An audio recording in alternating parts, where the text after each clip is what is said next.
We all want to be leaning more into joy and happiness. When you have space and time and energy to dream, then you can start thinking, I think you gotta have a dream. The School of Greatness. really?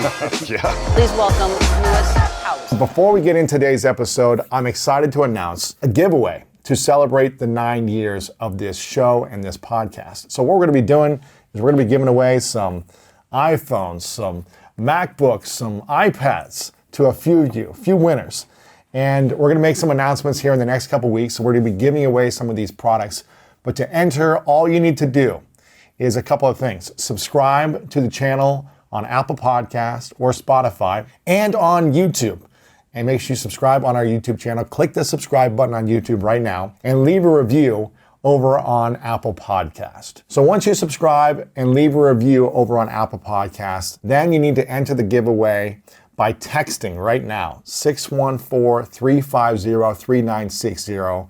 Send a text along with your screenshot of your review. We'll be choosing winners from a text. So you've got to make sure you subscribe and then send in a review with an image. Just take a photo or take a screenshot on your phone of the review. Text it to that number. We'll put that number below as well, 614-350-3960 with a screenshot. And then we'll be picking a few of you over the next couple weeks. So make sure you join the giveaway by texting a screenshot of the review and subscribing over on Apple, Spotify, and on YouTube. But at this current moment in time, it's known as the Great Resignation, where a lot of people are leaving their jobs and wanting to bet on themselves by starting the business they've always dreamed of or a side hustle or something. However, taking a risk like that can be pretty challenging for a lot of people. It can be scary. It's not easy to let go of the security of a job that you might be used to and trade it for new hours, new routines, new problems to solve, and the uncertainties of life that come when you take that step. But it's also not fair for you to continue procrastinating on the things that you know you want to do. There's something that's inside of you know you want to do, whether it's on the side or doing it full time. And the difference between entrepreneurs who are successful and the ones who struggle is being able to bet on yourself and know that no matter what comes your way, you're going to figure it out. And that can be challenging. So here are some questions that came in. The first one is, what do you think is the root cause of the Great Resignation that's happening right now? Well, when I think about it, when people are able to really sit down and develop their vision for their lives and have some time to reflect, they're realizing that the way they've been living isn't really aligned with the way they want to be living in the future. So whenever we have a breakdown, whenever there's a loss of a job, a loss of a relationship, whenever there's a breakdown in identity, whenever there's a struggle, maybe you're having a health breakdown, and it gets really challenging, we usually have moments to reflect and say, I'm feeling a sense of pain. I'm feeling a sense of letdown, a sense of frustration, and I don't want to be feeling this. We all want to be leaning more into joy and happiness. So when we feel pain, frustration, we feel like stuck, like something isn't really right, we're not feeling fulfilled, and we have a moment where there's a bigger breakdown, which the pandemic created a lot of breakdown for people where they got to have more time to reflect. And I think that's when people can start to choose something differently, when we have the time to reflect. And so it's important to take that time to reflect consistently, not just when you have a massive breakdown, in my opinion.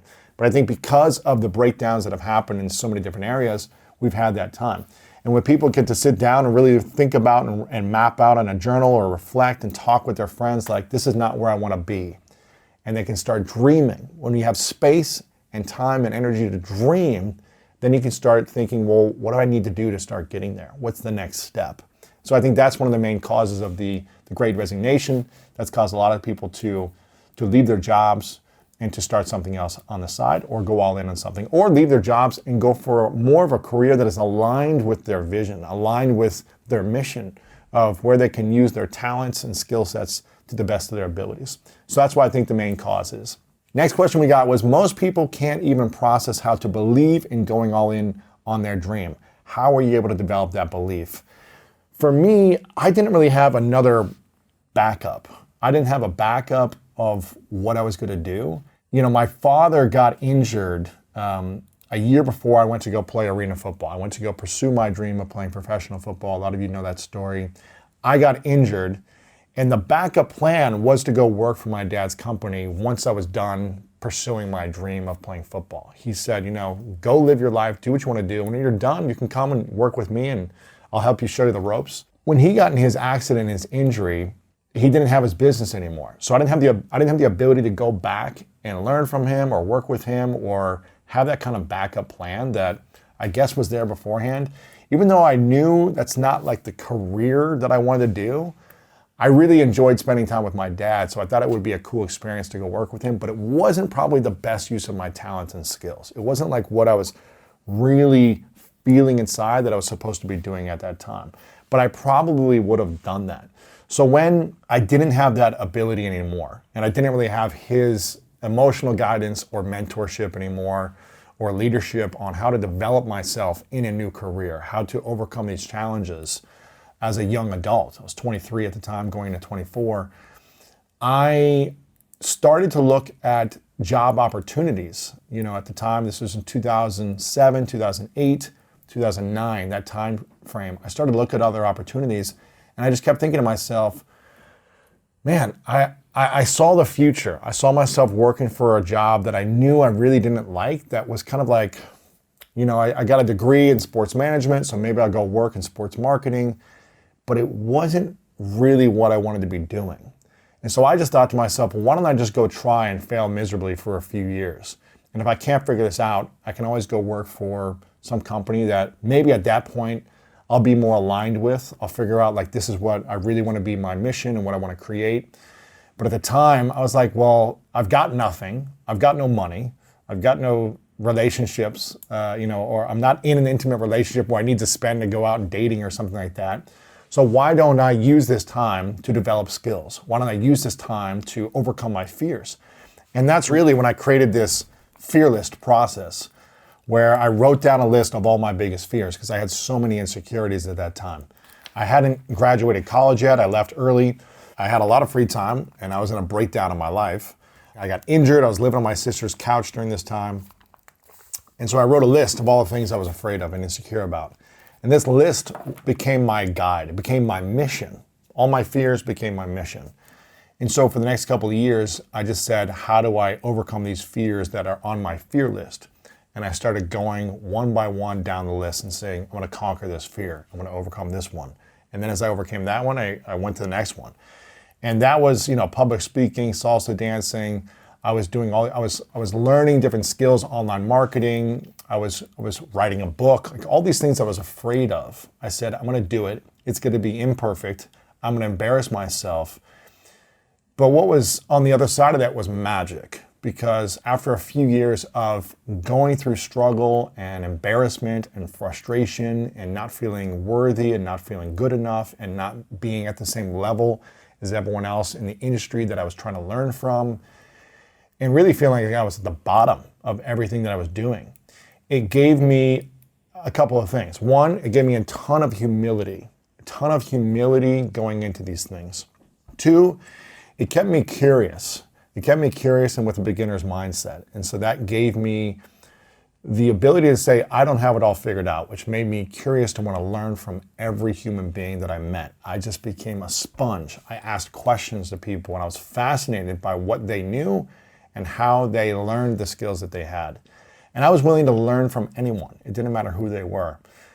So that journey, that process of creating a fear list and then learning how to overcome all my insecurities, all my doubts, all my fears, one by one, gave me a 2 to 3 year window where I really wasn't making that much money, a little bit here and there from side gigs, but it gave me courage to know, okay, when I'm down and out, when I don't have the support from my father, when I don't have a backup plan, when I don't have money, when I'm sleeping on my sister's couch, when my dream is gone because I'm injured now from playing football and I'm not sure what to do next, and I'm not sure where my life is headed, that's when I gained a lot of confidence and belief in myself.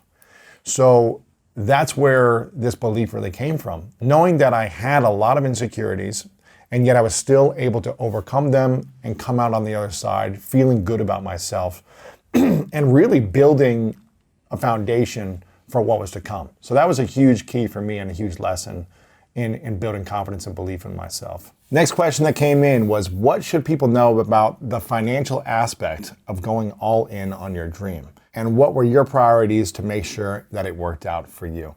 I think this is a tricky one. For me, I've never taken on anything new without being ready for it. Let's say that. Financially, when I was broke and on my sister's couch for a year and a half, I was able to live off of nothing. And so I wouldn't take anything on. I think since I know myself that I can live off nothing, I can live off of leftovers from other people. I can live off of, taking buses and trains to places if I need to. I can live off of walking. I don't need the car. I can live off of very little because I've had little in the past and I know what it's like and it's fine. I don't need the luxuries of life. I don't need to spend more on things that aren't necessary. I can live on the basics. I can live on very little if I need to in order to take on that dream. And that's what I did early on. And then when I started the podcast, I started it after leaving a business that was thriving. I had another business before that was a multiple seven-figure business, and I left it. I left all the money, all the growth opportunities, everything, because I knew I wanted to go try something else. I knew that there was something more for me to go create and serve. And so I left it knowing that I wasn't going to make money from that business anymore. But I had been smart for years. I just saved a lot of my money. So I had about 2 years of a runway for me at that time, where I had enough money to pay my rent and expenses, and I could downsize if I needed to go all in on this dream. So that's what made me feel comfortable. Early on, when I was chasing the dream, I had nothing and I didn't need much to survive. So I just wasn't spending it on things that didn't matter. I didn't have subscriptions to things. I didn't even own a TV at that time. I just said, I'm going to focus on overcoming my fears and develop myself. It's interesting when you invest in yourself and you develop yourself, you start to appreciate and value. You start to believe in yourself more. You start to have more confidence and courage.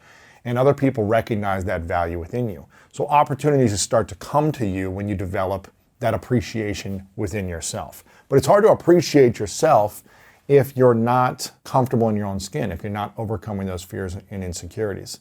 So that's why I think it's so important to create a fear list and start going all in on those fears at any stage of life when you have that time. And you might say to yourself, well, I'm really busy right now. I've got a lot going on. I barely have time to build my side hustle or go after my dream, let alone overcome fears. I am still finding the time. Right now, Spanish lessons is something that I've wanted to take on years ago. 20 years ago, I wanted to learn Spanish. And now I'm doing it every single day. I'm practicing and studying every single day. And it's still a fear and insecurity of mine because I'm not that good at it yet. I'm not fluent yet. I spend time with Spanish-speaking people who are fluent, and I try to speak it, and I know I don't sound correct. I know I'm making mistakes, and I sound, not as fluent as I should be, or as they are, let's say that. And so I'm still going all in. I'm finding time. Last night at 11 o'clock, I'm supposed to do it every day, and if I miss a day, I have to start back to zero. And so I make sure even if it's 11 o'clock at night, I'll start my Spanish lesson and I'll keep practicing in order to keep the consistency of that identity of this is the thing that I'm overcoming. So, and I'm a busy guy. I've got a lot going on, but it's still a fear and insecurity of mine. So that's why I make it a part of my life and something that I want to take on whenever I can. But for the financial aspect of things, for me, I think you got to be willing to live with less if you're just getting started out, and be comfortable with that and know that the money will come. And I remember when I started the podcast, I said to myself, I'm going to do this for 1 year. I'm going to go every week for 1 year. And I'm not going to try to make money. I'm not going to make this about money. I'm going to make it about serving and helping other people and creating something that brings me a lot of joy and a lot of fulfillment. And by the end of the year, money opportunities started to come, and I wasn't focused on it. I wasn't thinking about it. I wasn't focused on it because I had that 2-year runway of money that I'd saved up. And I think when we create from a place of joy, when we create from a place of service, when we create from a place of value and trying to say, how can I create as much value as possible for the person that will watch this, consume this, read this, buy this, whatever it is that you're creating, the money will usually follow, but start with value. Start with like creating something based on a mission because you love something, because you're excited about it, because it's part of your talents and skill set, and add as much value as possible. Money comes to those who add a lot of value. So that's what I think about when it comes to the financial aspect of going all in on your dream. Next question we got was, what was your vision of the School of Greatness when you first created it? For me, my vision was that I struggled so much in school growing up. I was in the bottom of my class. They used to rank us on our grade cards in the class of how many students are in the class. They would rank us of how well or poor we did based on the other students in the class. And I was always in the bottom of 4 members of my class. I had a smart class, but I was always in the bottom 4. And I remember thinking to myself growing up, like, I wish I took classes in school, or I wish school taught me things around what I was really struggling with. I was really struggling with insecurities. I was struggling with believing in myself. I was struggling with having the courage to have conversations with strangers. I was struggling with overcoming failure and embarrassment when other kids picked on me or made fun of me. I was struggling with how to overcome the embarrassment and the shame. I was struggling with all these things emotionally and internally and spiritually. I was struggling with, like, why am I here? What's the reason for this whole world? Why am I born? What's the existence? What does this all mean? I was just struggling with finding meaning and fulfillment and learning how to overcome all the other stuff in life that are more useful in my mind than learning about, something that I would never use. There's not many things that I remember from the skills that I learned in school. There's really not many things I remember. And I said to myself, I wish I would have had something where I could have really enjoyed learning it, where I could have used it. I wish they would have taught me meditation in school. I wish it would have taught me things that would be nutrition, things that would be useful today, breathing techniques for when I feel anxious or overwhelmed or feel like stressed out. What are the things that are actually going to help me for the rest of my life? I wish I had a school like that growing up. And so for me, my vision was to create the thing that I wish I would have had, the thing that I wish I could have attended. And that's where the School of Greatness came about. I was always curious about accomplishing goals, accomplishing my dreams. I was always curious and fascinated how world champion athletes overcame so much adversity to win the championships and all these different things. But I was like, man, how did they do it? How do these people build such a big business? How do these people learn the science of nutrition? How do they do all these things and overcome these challenges to create these discoveries? So that's where the curiosity came from. And I knew I had a lot of insecurity and a lot of pain and sadness inside of me from my childhood that I hadn't yet learned to overcome yet. So the School of Greatness was just as much for me as it was to serve other people who might be struggling with certain insecurities, fears, shame, doubt, or just wanted to figure out how to improve the quality of their life. As much as it's benefited so many people listening or watching right now, again, 500 million downloads over the last 9 years, it's been the greatest gift to me. For me wanting to be of service to help others, it's been the greatest gift for me to overcoming a lot of challenges and inner battles that I've just faced my entire life. So that's the mission. That was the vision why I started it, and it continues to be the vision moving forward. The next question is, at what point did you realize there was a lot of potential for the show and it would become what you would be known for? You have to understand, guys, this was before podcasting was a thing. This was just an audio podcast. 2013, we launched. January 2013, we launched. No one knew what podcasting was. You had to like educate people. You had to go on your computer to listen to a podcast. It was in iTunes. You had to tell people where to go. You had to go download this thing and then click here and then click subscribe. It was a hassle to get people to just be educated in what a podcast was. People didn't even know what they didn't hear the word podcasting before. There was no such concept. So this was a time when I went one by one. I would message people one by one throughout the whole week. I just did one episode a week the first year. And all week, I would just message all my friends. And then I'd find new people to message who I thought might be interested in that topic or the guest that I had on. And it was probably 6 months in where I started to get people noticing it, and they were like, hey, I'd love to be on your show. And it was tiny. I didn't even get 1 million downloads the whole first year. Total. It got 750,000 downloads in the first year of me going all in, obsessing about it.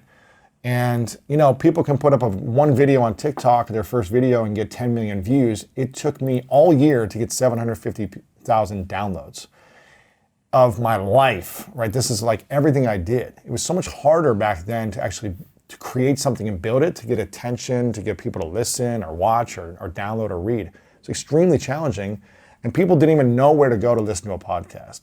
It's not like it was right in front of them. So within 6 months, people started reaching out and saying, hey, I'd love to come on your show. Whereas before, it was just me reaching out to people that I knew, trying to get them to come on and convince them to come on this show that was brand new, that no one even knew how to listen to. And there was no video, nothing. But every year, something would happen. We started an event, Summit of Greatness. I wrote the School of Greatness book, which came out a few years later, which then that became a massive New York Times bestseller, and all the press and opportunities and getting on, GMA and Today's Show and Ellen and, all these different things, getting all the press and attention started to build. But it was because of the consistency of the podcast. The podcast was the foundation that added value to people listening, which then people said, hey, can you do a live event so we can all come together and get to meet each other? I didn't know I was going to do a live event, but I created it because you guys wanted it. So we created the Summit of Greatness. You can go to summitofgreatness.com and check out for the information for the event coming up later this year as well. Then people said, hey, can you distill all the wisdom that you've learned from this show over a few years and make a book? So we did the book, and that took the show to the next level and took my personal brand to the next level. Then we created a documentary. Then we got the show on PBS. Like, all these different things continued to happen, but it was because of the consistency of the podcast. And so I think that's, I realized within 6 months that there was potential here. And even though it didn't get 1 million downloads in the first year, I still there was something happening, and I was getting a ton of value from doing it. And so that was what excited me, that I was learning a lot, and I was helping people, that I was interviewing and helping people who were listening to it. So that's what became important to me. Next question. What was the lowest moment you experienced with School of Greatness during the last 9 years? I think there were many years. This is interesting because this will tell you that you're on the right path, what I'm about to say here. There were many years, I would say, probably 3 or 4 different years throughout, where I felt like I was living a 6 or a 7 out of a 10. I was going through a couple different, I've been in 3 different relationships during the podcast. I guess now I'm in the 4th one. And so I was ending one right when I started the podcast. So I don't know if I was actually in a relationship before then, but I was going through a lot of different emotional ups and downs from different relationships and questions and conversations that just made me feel like I was abandoning myself over and over. I don't blame anyone else but myself. I take full responsibility, but I was abandoning myself to try to make others happy, to try to please others, to try to, get them to like me or whatever it might be in intimate relationships. Because a lot of them were just never happy with who I was. They didn't like who I was. And so I felt like I needed to change who I was in order for them to like me, which meant that I was abandoning myself and my personality and my identity over and over and over again just to try to make someone happy with me and to create peace and an environment of peace and love. So this would happen at different times. Not all the time, but at different times. And so there was a few years off and on where I felt like, man, I'm like a 6 or a 7. I'm not living to the potential that I know I could be living internally. On the outside, I was creating results still, but internally I felt like I was off at different moments. Those would be like the lowest moments for me because I felt like, man, I really wish that I was feeling more of myself. And then I would learn something from the show. I'd have an expert on, and it was kind of like I would just do therapy throughout the entire 9 years. I'd be like, this is what I'm struggling with, and here's how I messed up, and here's my mistakes, and here's what I'm doing wrong. And I would find someone on, and I would try to start tapping into that. So many different experiences I can remember from Byron Katie, where she had me do the work, her whole thing about the work. She had me doing that in the session with her, which was extremely eye-opening, from Esther Perel and different therapists that I've talked with, Guy Winch, who I've had on the show, to Erwin McManus talking about, after going through a breakup, having him on, and just the spiritual exploration of grief and loss and all these different things. I've been experiencing them and sharing them during the last 9 years with you. I've talked about these things, and it's been extremely therapeutic for me to be able to learn. It's taken me a lot longer to learn than most people, so I've had to repeat the lessons over and over again until I finally learned them, to not abandon myself. But I think just being in kind of this inner turmoil and different moments of different relationships, again, not all the time, but at different moments, that made me feel like, gosh, I don't feel like I'm giving my best. And I don't feel like I'm showing up fully. But here's when you know that you've got something good. It's when I still wanted to keep showing up because I cared so much about the mission. If I didn't care about the gig, which was being the host of the show, creating it, running a business, managing the team, all the stuff that comes with running a business, which for a lot of people is very stressful, overwhelming. The finances, the accounting, the bookkeeping, the taxes, hiring, firing, coming up with content, doing press, having to be on all the time, having to create consistently, managing egos, all these different things, booking the show, whatever it might be, running with the advertising, the promotion, writing a book, creating courses, doing webinars, creating all this stuff that comes with this. It can feel like overwhelming if you're not in the right place. And so I knew I was always in the right place, because even when I felt exhausted from the inner turmoil of a relationship or overwhelmed, and even when I felt like I was at a 6 out of a 10, some days a 4 or 5 out of a 10, I still wanted to show up and be of service. And I think that's what's been powerful for me, because I've been in this game for 9 years, but really 13 years in kind of the online marketing world. I've seen so many people come and go quickly. They had a few big hits, they become viral, they launch a podcast, or they get their blog going for a year or two, but then they stop. And then you don't see them for a year or two. They're gone. They're gone. You're like, where did these people go? They had some traction and then they left. I've seen this over the years. Very few people have been consistent every week for 9 years in this space that I've seen. Very few. And most people, they'll do it for a couple of years and then they move on to something else, because it wasn't the main thing for them. It wasn't what they wanted to do consistently for a long time. And that's fine. This one day will transition. I don't see it happening anytime soon. I see myself wanting to do this for a long time because I still love it. I still feel like this is my mission. But one day this will probably transition into something else. But feeling those low moments throughout the years, multiple times, multiple different years, made me realize that I'm in the right place and this is where I want to be. And I say this to my team all the time. I don't know if someone gave me $1 billion to buy everything, right? All that we've created, they said, here's $1 billion. I want to take greatness, everything you've created with greatness, and now it's mine. If I had to sell it. I honestly don't know what else I would do. I would just recreate the same thing. I'm still curious. I'd want to do it in a different way maybe, but I'd still be interviewing people, creating content to help improve the lives of other people. Because for me personal, my existence on this planet, I don't know what is greater than being of service to someone else. I don't know. That's me. But if I was a singer, maybe I would just want to sing, and that's what I'd want to do. If I was an athlete, I'd want to play and perform as an athlete. If I was a writer, I would just want to write, But for me, I want to be in service. I want to help people improve the quality of their life. And I think it's because I went through a lot of the inner battles growing up and struggles from all the different things I've talked about here.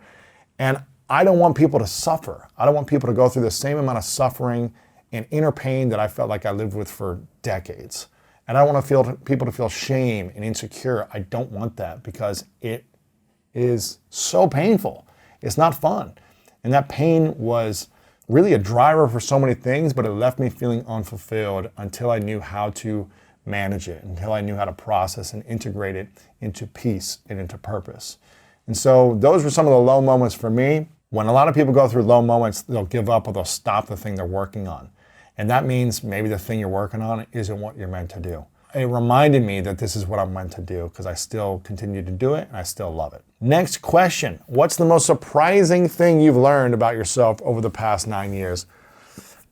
A couple of things. One, to follow up on that last question, I think having the ability and the courage to continue to show up even when I feel like, man, I don't want to, I don't want people to see me today. I don't want people to, hear about the mistakes I've made or how stupid I was for something I did or how, whatever, what I'm going through. I don't want people to hear my shame or my insecurities. But having the courage to keep showing up and put myself out there is something that I would have never done growing up. I never had the courage to let people see who I truly was. Like my insecurities, I just always wore a mask because I didn't want to be made fun of. And so now having the courage to be like, man, here's all my mistakes, all my flaws, all the things I messed up. I'm not perfect. I constantly am learning and being courageous enough to open up about these things. I mean, I never in my entire life would have thought that I'd open up about sexual abuse publicly and talk about it on a podcast when I was older. I never thought this would ever happen. So having the courage to transform myself and be in continual transformation, because I'm still growing and learning, and talk about these subjects like the mask of masculinity. I never thought I'd write a book about masculine vulnerability. This was not like who I was 20 years ago. It was all about success and results and winning and competition. It wasn't about collaboration. It wasn't about, sharing your feelings and your emotions and hugging other men and crying in front of them. It wasn't about that. But what I learned is that if you don't have the ability to process your feelings and emotions, if you don't have the tools on how to process these things that have hurt you in the past or that have made you feel like you went through some trauma, then that is going to always stick with you. It's going to manifest in some other way in your life, and it's going to hurt you in some way. Maybe your relationship won't be as intimate and vulnerable as it could be because you're not willing to go there. Maybe you're disconnected from family members because you're still holding on to resentment and pain from something that happened in the past. Or maybe you just lack the courage to actually connect with people the way you need to connect with them in order to attract the things you want in your life. So for me, to be able to process and learn these things over the last 9 years, it's been the greatest gift for me. The skills, the school of greatness has helped me the most in my mind because I put myself out there and allowed myself for embarrassment, humiliation, judgment. I mean, the judgment that I've received over the last 9 years, just if I have a certain guest on, if I said the wrong thing, if I talk about a certain topic, like the amount of judgment that I have received in 9 years.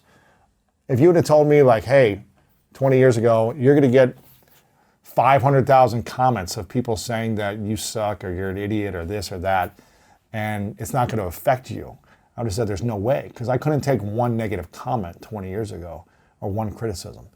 And so to be able to take on all the reviews and the negativity that people have just because, for whatever reason, has been something that surprised me as well, because I think that is a fear that holds a lot of people back. They don't create because they can't take the reviews. They can't take the feedback. And I learned in the first year of the podcast, the hard way, that feedback is very valuable. And if you take feedback personally, it will ruin you and it'll cripple you. Here's a story for you that I'm not proud of. I could probably find this still. In the first year, I remember I went through like a Twitter battle with some guy. Some guy I didn't even know. I still don't even know who this guy's name is or whatever. But I remember for like 4 days, this guy left like a negative comment about me on Twitter, and my ego was big then, and I lashed out back, and I was like, you're wrong, or you suck, or something. I can't remember what it was. And then he made a comment back, and we just went back and forth. It was this little Twitter debate battle, egos one-upping each other. It was ridiculous. And I remember that happened, and I spent like 3 or 4 days obsessing over this guy's comments. And I can't remember what it was about, but I remember how much energy it took away from me, because I was so concerned with proving this person wrong. Learning how to overcome that and deal with the criticism over the years. Luckily, we do so much good. Our whole intention is to be of value. It's not to hurt people. It's not to say malicious things. We try to do the best we can, but when you put that much content out there, someone's going to be offended about something. And so for me to just not reply to these things in a negative way anymore and learn how to overcome that was something that's very surprising for me, because I didn't have that skill growing up. I was the, compete, defend yourself. That was my whole come from as a kid and playing sports. I think something else surprising I learned about myself is I'm far more capable than I believe. I'm far more capable of creating things I've never done before than I believe. This was, again, all a dream 9 years ago, to have my own show, to interview the biggest guests in the world, to write a New York Times bestselling book, to do a documentary, to be on PBS, to host this massive event every year, to be on the biggest press in the world. Like, this was all a fantasy. It was all a dream. And I didn't feel ready. I didn't feel like I had the credibility. I didn't feel like I had the skills, the experience to do these things. So to know that I am far more capable of creating magic than I ever believed before, because this was not even something that was possible 9 years. So it's cool to witness when I look back. A lot of us compare ourselves to other people, but we don't look back in time to see what we've actually created. And in 9 years, we've created some amazing things. And it always seems really challenging until you do it. And then once you've done it, you can say, oh, okay, I did it now. And it doesn't seem as big when you look back years ago, but it's a big deal. And so building upon the past into creating something even bigger in the next year and years to come is what I'm really excited about. And those are some surprising things I learned about myself. Next question we got is, when you started out, what were the biggest names you wanted to interview and how did it feel getting to meet them? When I go back to the original launch date, I remember saying, like, who would my 3 big guests be? And one was, Tony Robbins was one of them. The Rock was up there, Will Smith, and Jim Carrey, and Sylvester Stallone. Those guys were, among the top people that I wanted to have on. I've only had Tony Robbins on, was the only person I've had on that list. I've gotten close to Jim Carrey a couple times. I'm close to the circle of The Rock, but haven't had him on yet. We had Kevin Hart on, and that was a big interview for me because even though he wasn't the original top 5 when I launched it, but within like the first year or two, he became on the list. And so for 5 years, I worked on getting Kevin Hart. So it was great to have him on there.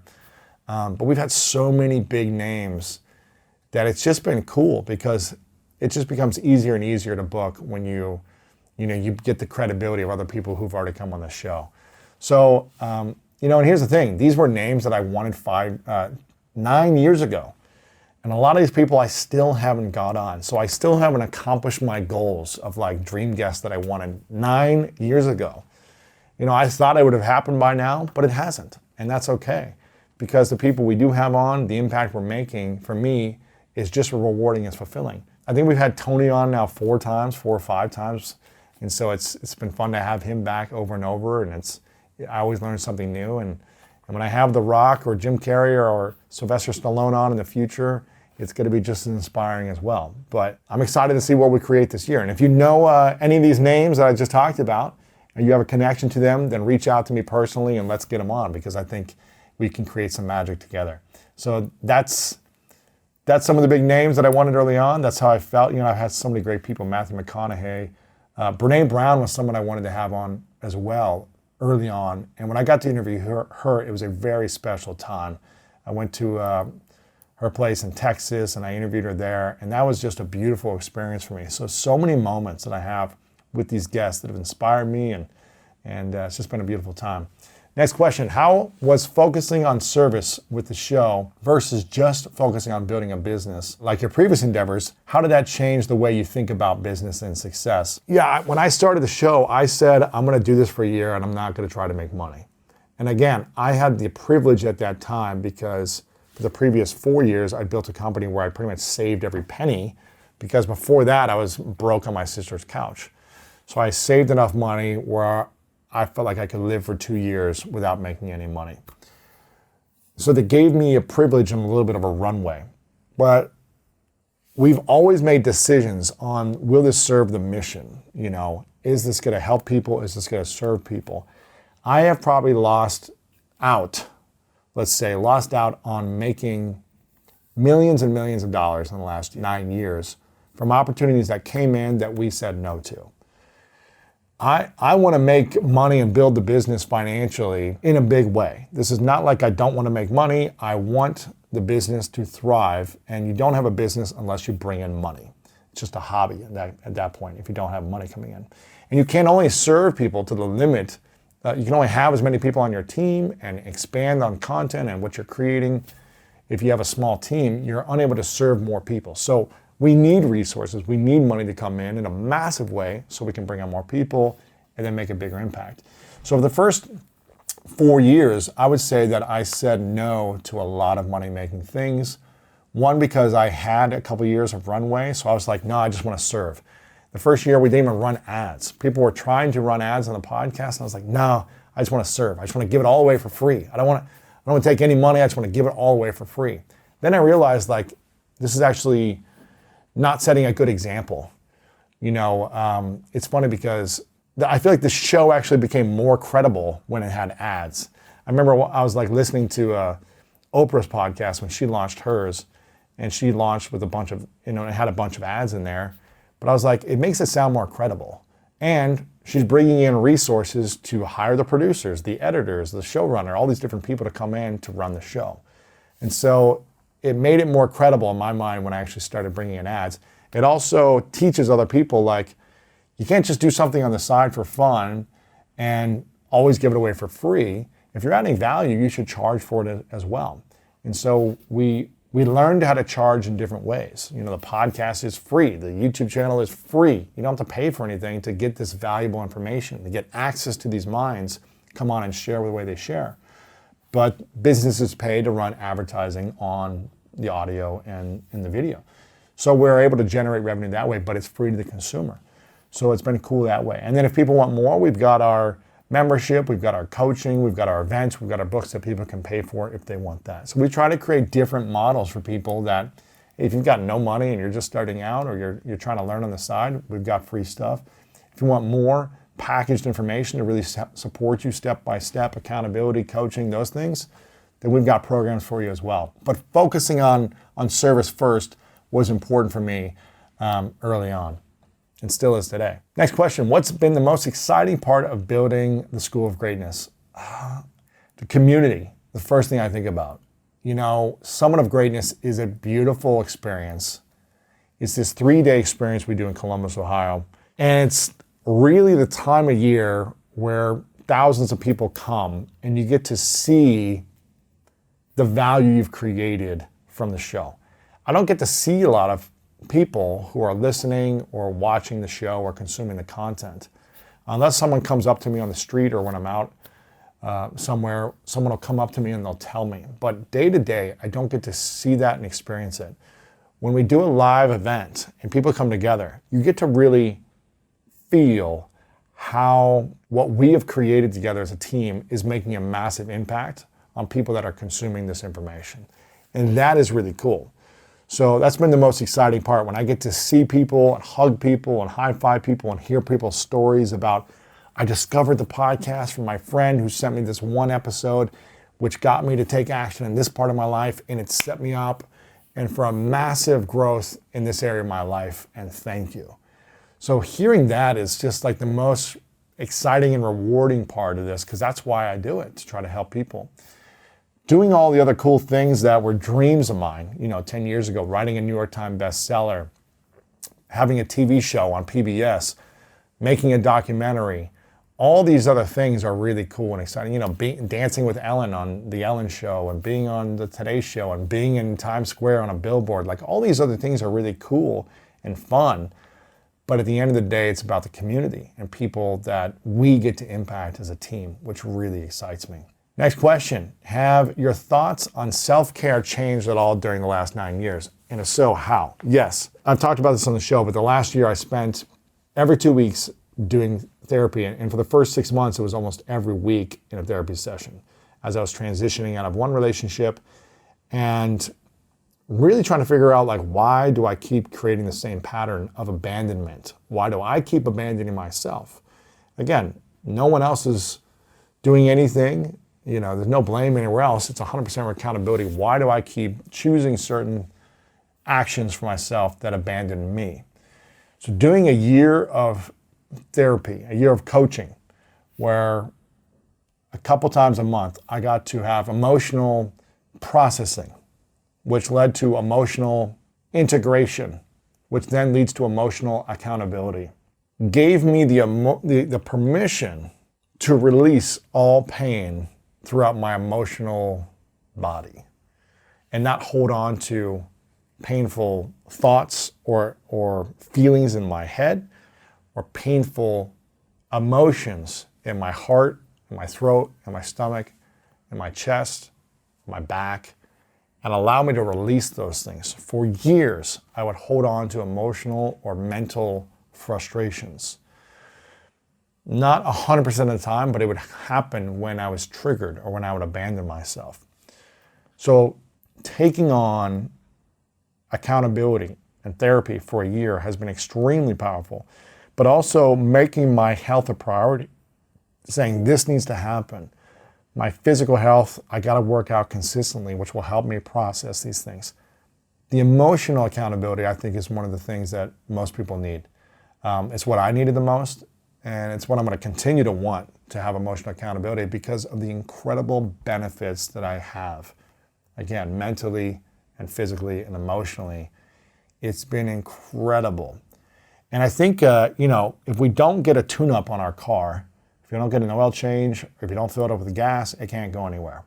But we were never taught as kids in general, some of us were, but most of us were not taught how to have emotional regulation, emotional processing, emotional integration, and emotional accountability.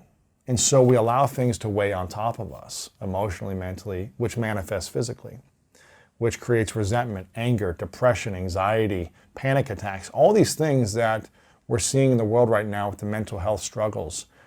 And I am learning through my process that the physical conditioning is a big support of self-care, physical activity, whatever it is for you. You can play sports, you can work out, you can run, you can do any activity that you want to do that moves your body. The emotional integration and processing is more powerful than the physical, because I was a workout machine, but I still had stress in my mind, throat felt clenched, and the heart palpitations would come, throughout the years. And it wasn't until I started to really heal the inner child, the inner child that I had inside of me that was still hurting, that was still frustrated, that was still resentful, that was still angry, that was still felt like it needed to defend itself. And the inner child that I continued to abandon over and over again from what my inner child needed to express, needed to say, needed to feel, needed the environment to create for myself. I kept abandoning myself. Again, no one did this to me. I did this to myself. So there's no past relationship or business partner or employee or family member that did something to me. They only lived their lives. They only just experienced their own experience. I allowed to interpret that experience in negative ways, which caused the manifestation of physical pain and stress and anxiety in my life. A trigger, a root cause trigger that was on a repeat and on a pattern. And so a lot changed for many years. From 9 years ago, in the first year, I opened up about sexual abuse and went through a big transformation that allowed me to process a lot. But there are levels, my friend, there are layers and levels to the different challenges, pain, process, anxiety that we've all experienced throughout our lifetimes. And even though I thought like I'd healed in a big way 9 years ago by going through this kind of breakthrough of processing and opening up, I realized that there was so much more that I hadn't healed yet over the last 9 years. And I'm sure there could be more years where I'm going to need to heal other things. But at this stage in my life, the self-care of emotional therapeutic experiences consistently, from the emotional processing, from the emotional integration, and then the emotional accountability, is a life changer. And that happened from therapy with me. And it continues to happen with the accountability of going every 2 weeks. So for me, I don't know. I just feel like that's a big thing that people should be thinking about. the physical expression on a consistent basis, but the emotional expression is more powerful in my mind. Next question, what's the origin story of the 3 truths question? I can't remember when the first time I asked this. But what I do remember, it was like I was in the middle of an interview and the question just came to me. I want to go back and try to figure out what was the first time I asked this. I think the question came to me because I was like, I don't want to ask, how do you want to be remembered? Because I'd heard that before from other people in interviews. They would be like, how do you want to be remembered? Or if there was only one thing you'd want to say to the world, what would it be? Or questions like that. So it just came to me.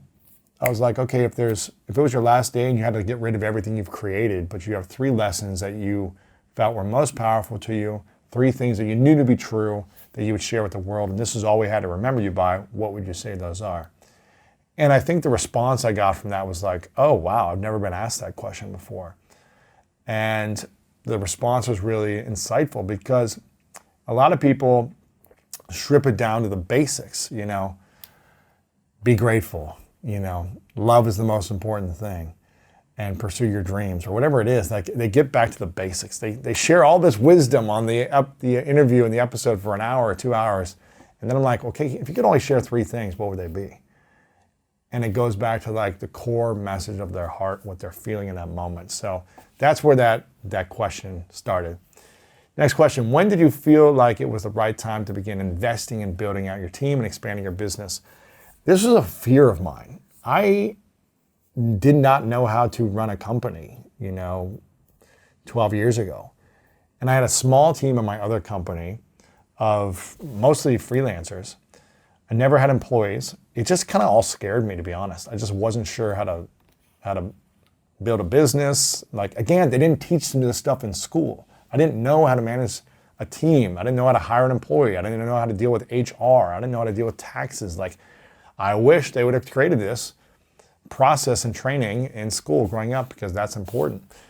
So I was just afraid of it. And so it took me probably years until I fully went all in on like building a team, which in some ways benefited me, but in other ways hurt me because I just put everything on myself. I said, okay, I've got to create this. I've got to do the programs. I got to do the webinars. I got to create the slide deck. I got to email everyone. I took on every job. So I think it held me back from my growth and my expansion because I thought, I would have to take more time to train people to learn what I already know. And I'd rather just get it done quick. And that held me back in a big way. I wish I would have built a team faster. I wish I would have gone all in faster, but now we're doing that. We're bringing on more and more team members who want to serve humanity, who care about creating this type of meaningful information, this content, and trying to impact lives. And so that's what's been really cool, is now we're doing that more and more.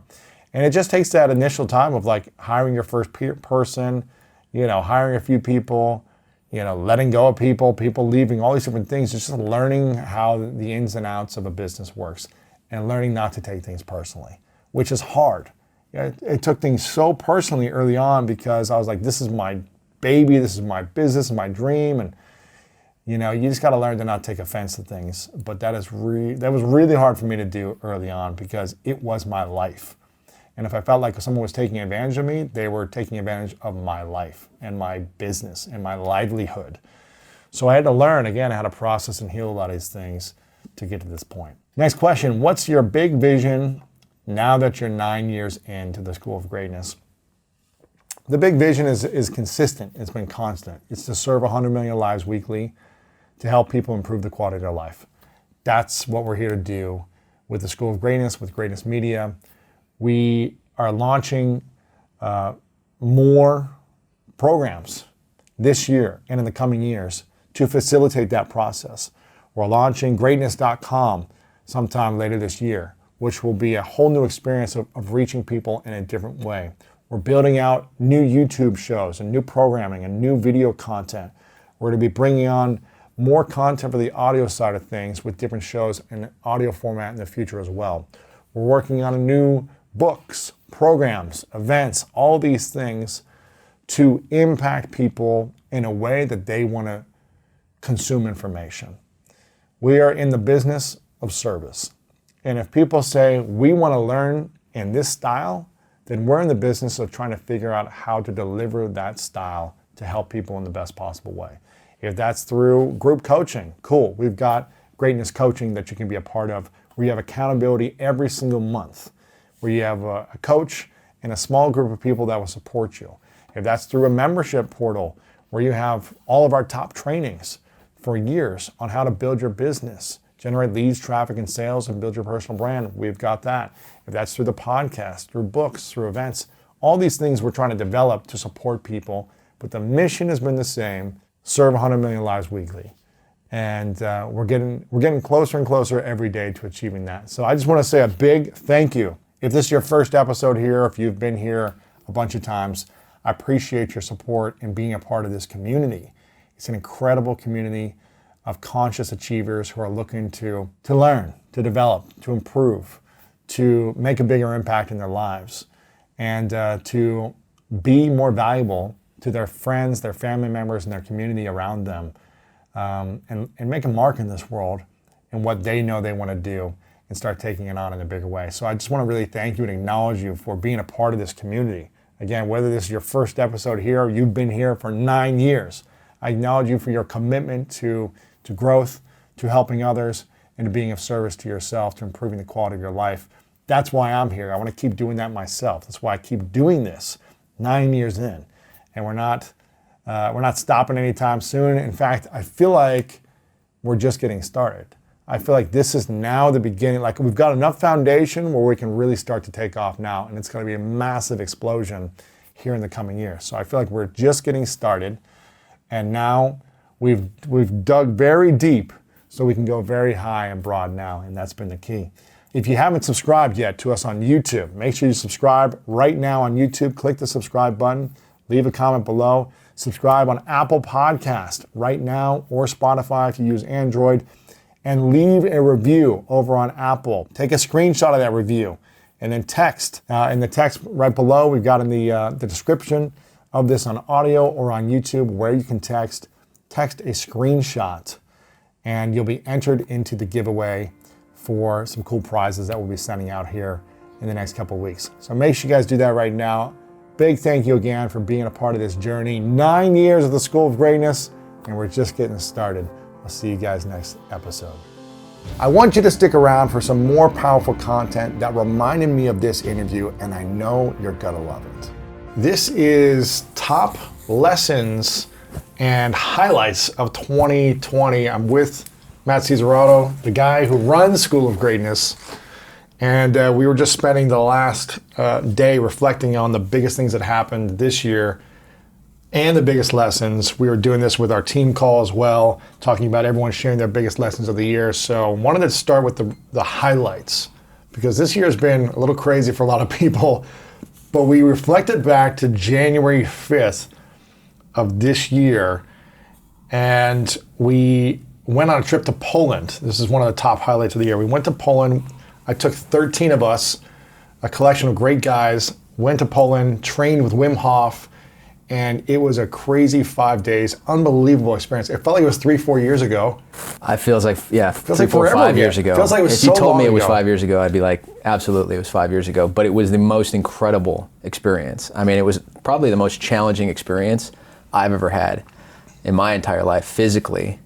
And We did some crazy stuff. Yeah, and the group of guys there, though, I think the way that this group of guys kind of just shared open heart, open mind. It was amazing. It brought me back actually to like playing college football together and having that locker room feel where, you know, it's like you get to just talk, you know, as guys and connect and be vulnerable, Yeah. you know. Also be tough, because we were in situations where we're jumping off cliffs into icy water. So everybody's like, you see like both sides, the vulnerable side and also the macho side come out. Yeah. Let's go. I think it was crazy because we jumped off of a 20, 30 foot cliff into a frozen river. Yeah. We did ice tubs for 10 minutes at a time. We did saunas together. We climbed a mountain for 4.5 hours with no clothes, just shorts and gloves. This massive mountain, the biggest in Czech Republic. Yep. It's like right on the border of Poland and Czech Republic. We did a lot of breathing and meditation. There was just a lot of cool stuff that happened for 5 days. And I think it prepared us for what was to come in 2020. It prepared us. I I mean, I don't know if anything can prepare us for what just happened, but absolutely, it definitely got us there. It was great grounding where we came together. I don't know if we could ever recreate a moment like that, where we were up till 2, 3 a.m. talking in bunk beds, sleeping together in bunk beds, just like opening up.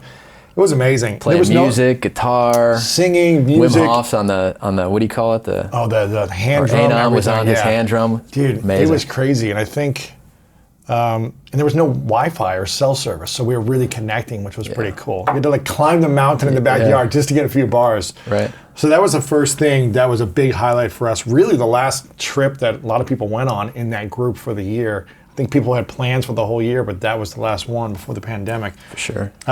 Before that, we actually moved into this studio. At the end of last year, we decided I'd run the podcast from my home for the previous 6.5, 7 years. And I said, let's build this into a studio. Let's get people in the office. Let's build out a team.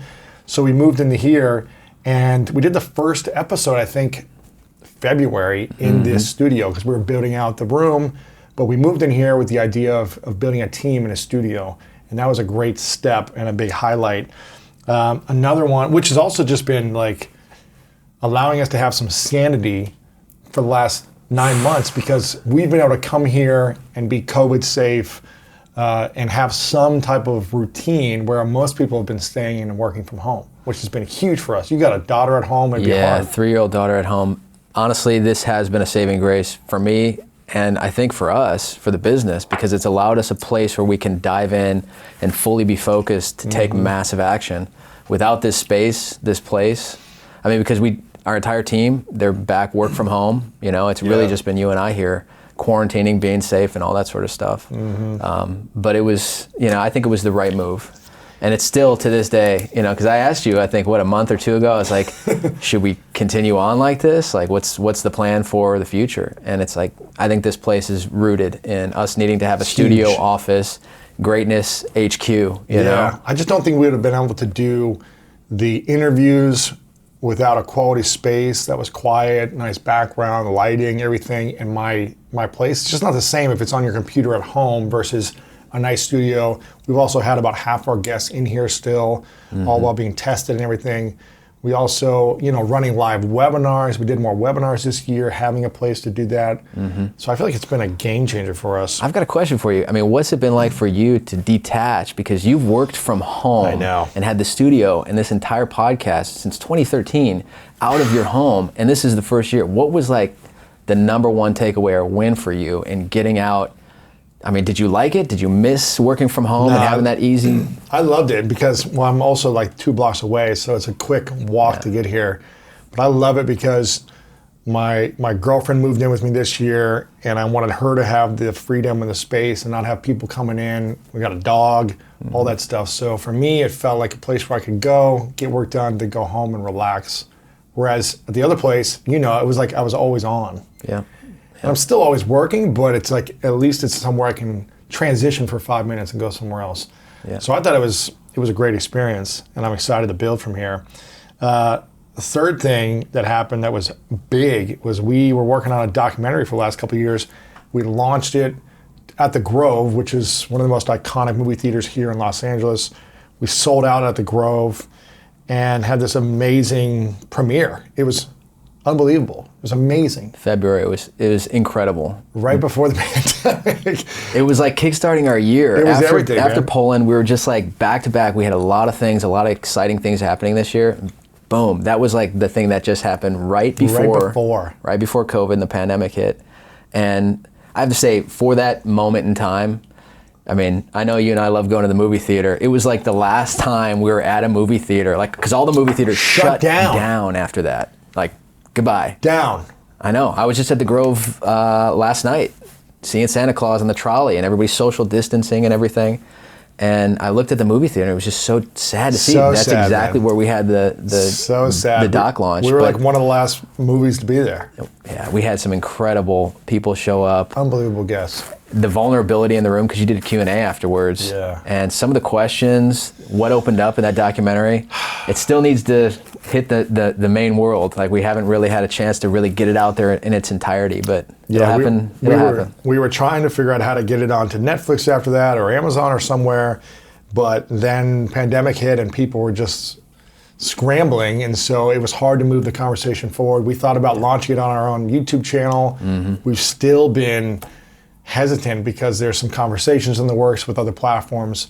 So we if you want us to launch it on our YouTube channel sometime, let us know. But we're hoping to get it onto a bigger opportunities from that. But that was a fun process. Yeah, a little teaser. We got some exciting things still to come. Exciting things with coming. that. Yeah.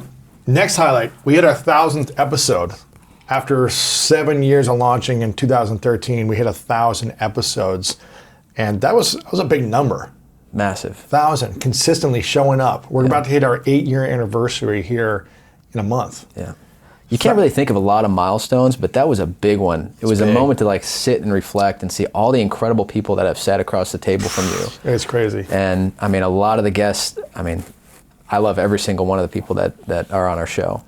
And I think, you know, when I take it back, we'd had coffee conversations, you had Cadillac confessions. Yeah. You had all kinds of fun stuff that you did even solo over the years. And there's a lot of different formats you played around with. And it's definitely become the interview show that I think you intended it to always be. Right.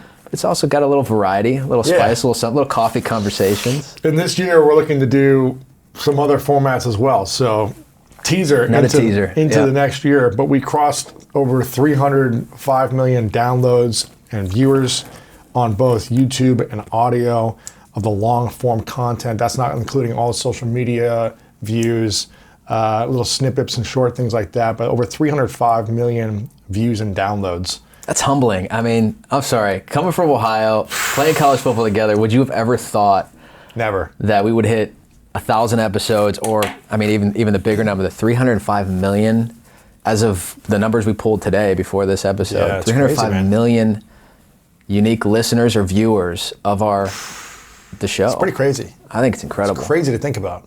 We used to be roommates in college. We were splitting a $250 apartment together, paying $125 each. Thanks to your brother Chris. I mean, He found this place. $125 a month back then. Each. It was like, in my mind, it was big. It was still like something to write that check every month. You know, we were 21, in college, 21, 22 years old. student loans and Not everything. never really making any money. We were playing college football. That was our job. So it was fun coming from there. But we used to like dream big all the time about stuff. So it's cool to see it 15 years later. It's been 15 years since Ohio living together. It's crazy. Some notable guests we had this year. We had Kevin Hart, Matthew McConaughey, Rhonda Byrne, the creator of The Secret. There were 35 million copies sold for that book. And Kevin Hart, I've been emailing his publicist for about 5 years. Pretty much every couple months I would message her and say, hey, is now the time? And she would always say no. But he had a book that came out this year that was a self-help book, and it was the right timing. So that was powerful. Perfect timing. Same thing with Matthew McConaughey. He had a book that came out, which goes to show that like the more you create great content and build your platform, even when someone says no to you, if you're trying to interview them, keep following up, keep building what you can create, and you'll start to attract those people in the future. You know, these are people I would want on 8 years ago, right, when I started. But I wasn't big enough, the platform wasn't big enough. They didn't have something that made sense to talk about yet for this type of show. So keep showing up. It never stopped. It never derailed you, though. Even if you got the no's. No. It's not the right time. It's not this. The consistency of you showing up for your show, for yourself, for the audience. Right. For the mission. For the mission. That's what it's about. It got you there. It got you there. And so the persistence, the consistency. Yeah, those were cool. I mean, we had a lot of amazing guests this year. Huge names. Great. We had, great people in money and relationships and health and wellness. Some incredible repeat guests, too. I mean, amazing repeat guests. It's great to get them a second time around. Diving deeper. Yeah. We also had Rhonda Byrne recently. This one already did over 500,000 views in less than a couple of weeks. And it was cool because she hasn't done an interview in, I think, 12 years since she was on Oprah. Oprah, right. When she launched The Secret. So it was cool to be the first interview in over a decade that she had, and get interviews like that where people aren't really doing interviews. So some cool guests we had on. We'll have some stuff linked up in the show notes. We also, another big highlight, the sixth big highlight is the social justice movement and us embracing and actively reaching out to people to come on the show to talk about how we can be of service in greater ways, how we can understand as a community, as a platform. Starting it with Michael Beckwith I think the week of. I love Michael Beckwith. He's man. great. I love listening to him talk. Coming from a spiritual standpoint Yeah. of social justice, how do we lead with spiritual grounding? Then we having Laverne Cox come on and talk from her standpoint, and also Emmanuel Acho. Laverne Cox, that was like a team favorite. That was an Amazing. incredible episode. She was incredible. Yeah, that was an incredible episode. Emmanuel Acho talking about uncomfortable conversations with the black man. So we had a lot of great people, and I feel like we're constantly evolving as a team to figure out how we can be of service in that movement as well. The pandemic hit, and we had an opportunity. There was probably a week's time where you and I were like, what do we do? We were like, what do we do? We got to look at our finances and see if we can pay people. We, are people to keep buying our products? Are they going to watch our content? How do we optimize this? How do we not retreat and maintain, but how do we thrive and grow? Right. And we made decisions quickly to really pivot. We have a lot of great content that's premium that we charge for, but we said, you know what, we're going to create a free webinar, free trainings, and teach people how to earn some cash right now with side hustles, with the skills they have. This was incredible because I remember, when I was in corporate and you were just side hustling back in the day, it was inspiring to see. I mean, you were throwing local events. Obviously, you can't do that anymore. You can't just call a restaurant and say you want to throw a networking event or anything like that. But the way that you then pivoted and got into webinars, selling online services and courses, I mean, and then using the old dares, on how we continue to pivot and grow our business. Dares. You want to share with everybody dares? Dares, yeah. Rory Vaden, who's a good friend of ours and a consultant of the brand, he's also been on the show a few times. He said that every business should be thinking about creating dares. These are products and services that are digital, automated, reoccurring, evergreen, and scalable.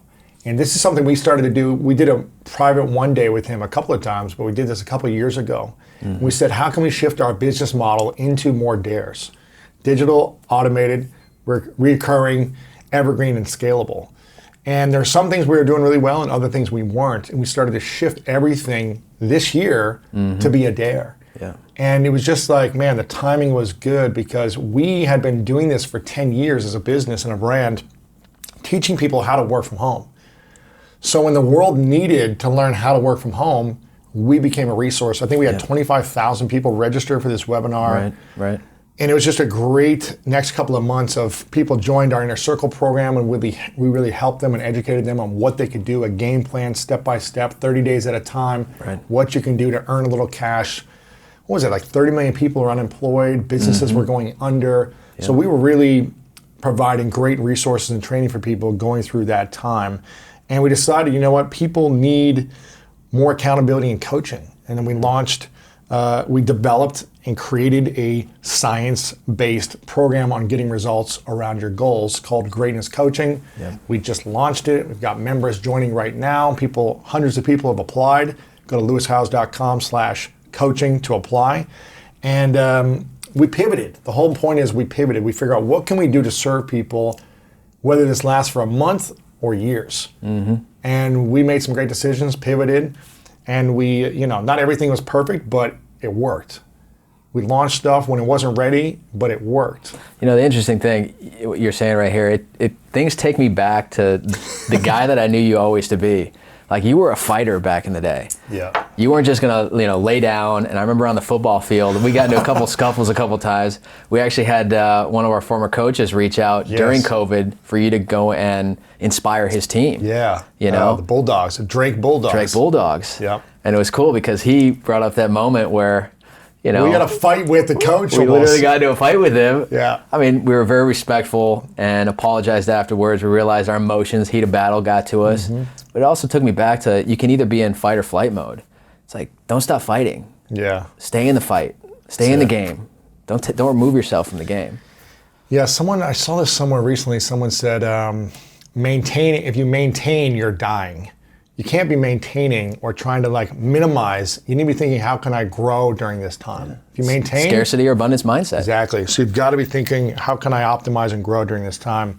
Yeah. Another big highlight, a few more highlights, YouTube. We decided to go all in on YouTube. We were neglecting this for the last 5 or 6 years. We started creating video content for the show, before any other audio program was really recording them on video, most people were just launching podcasts audio only. We decided 5 years ago to hire someone to film. And Tiffany was with us for about 5 years, 5+ years. She was filming all the content. And Shout out to Tiff, we miss you. Tiff Tyler. We filmed it all, but we weren't optimizing it. We were just throwing it up on YouTube, and we would get, I don't know, 1 million views a month, 1.5 million views a month, just by having great content out there.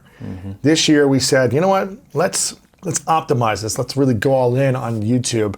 Shout out to Evan Carmichael, because I was actually in Puerto Rico doing a mastermind with Brendan Bouchard, and we flew over there, did a few days in Puerto Rico. I think it was end of January, February. It was in middle of January, I think. Right after Poland, I went there. Yep.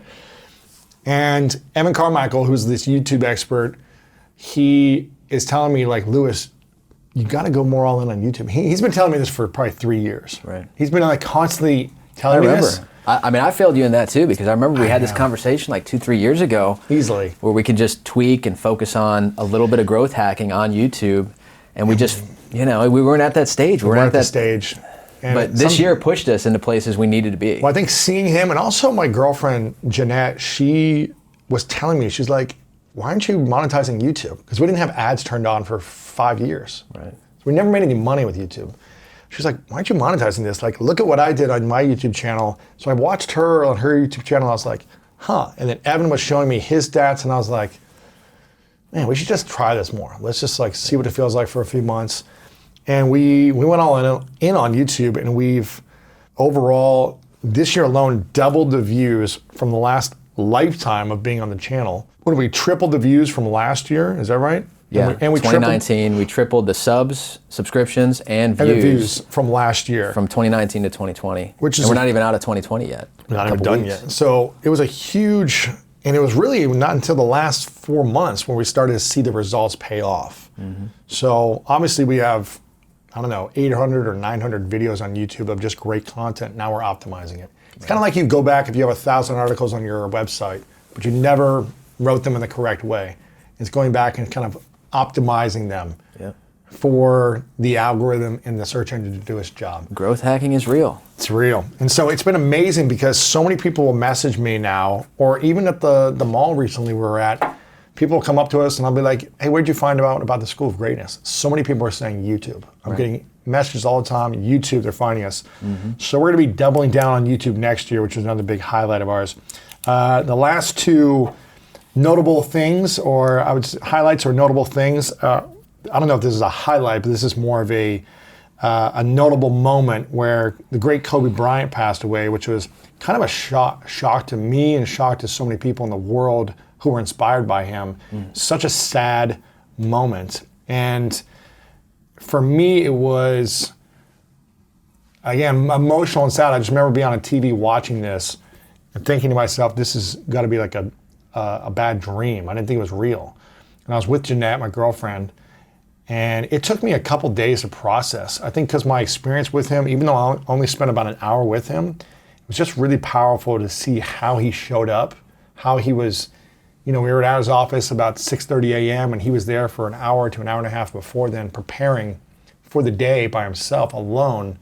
And this is a guy who had already achieved everything, who'd done it all, and he was just preparing for the day after he'd achieved all his success. For me, it was really powerful to reflect on his life and see how he grew, how he overcame mistakes, adversity, and continued to show up as a father, as a business owner, all those things. Yeah. So it was cool to reflect, and it was cool to see the world honor him, to show like, beautiful. Hey, when you show up at your highest potential, like people are gonna notice it. Oh yeah. And that was pretty cool. So that was and we did a repeat episode, and I think that was our top episode of the year, right? Audio-wise? Top episode. So number one downloaded episode of the year, where I kind of did my biggest lessons that I learned from Kobe.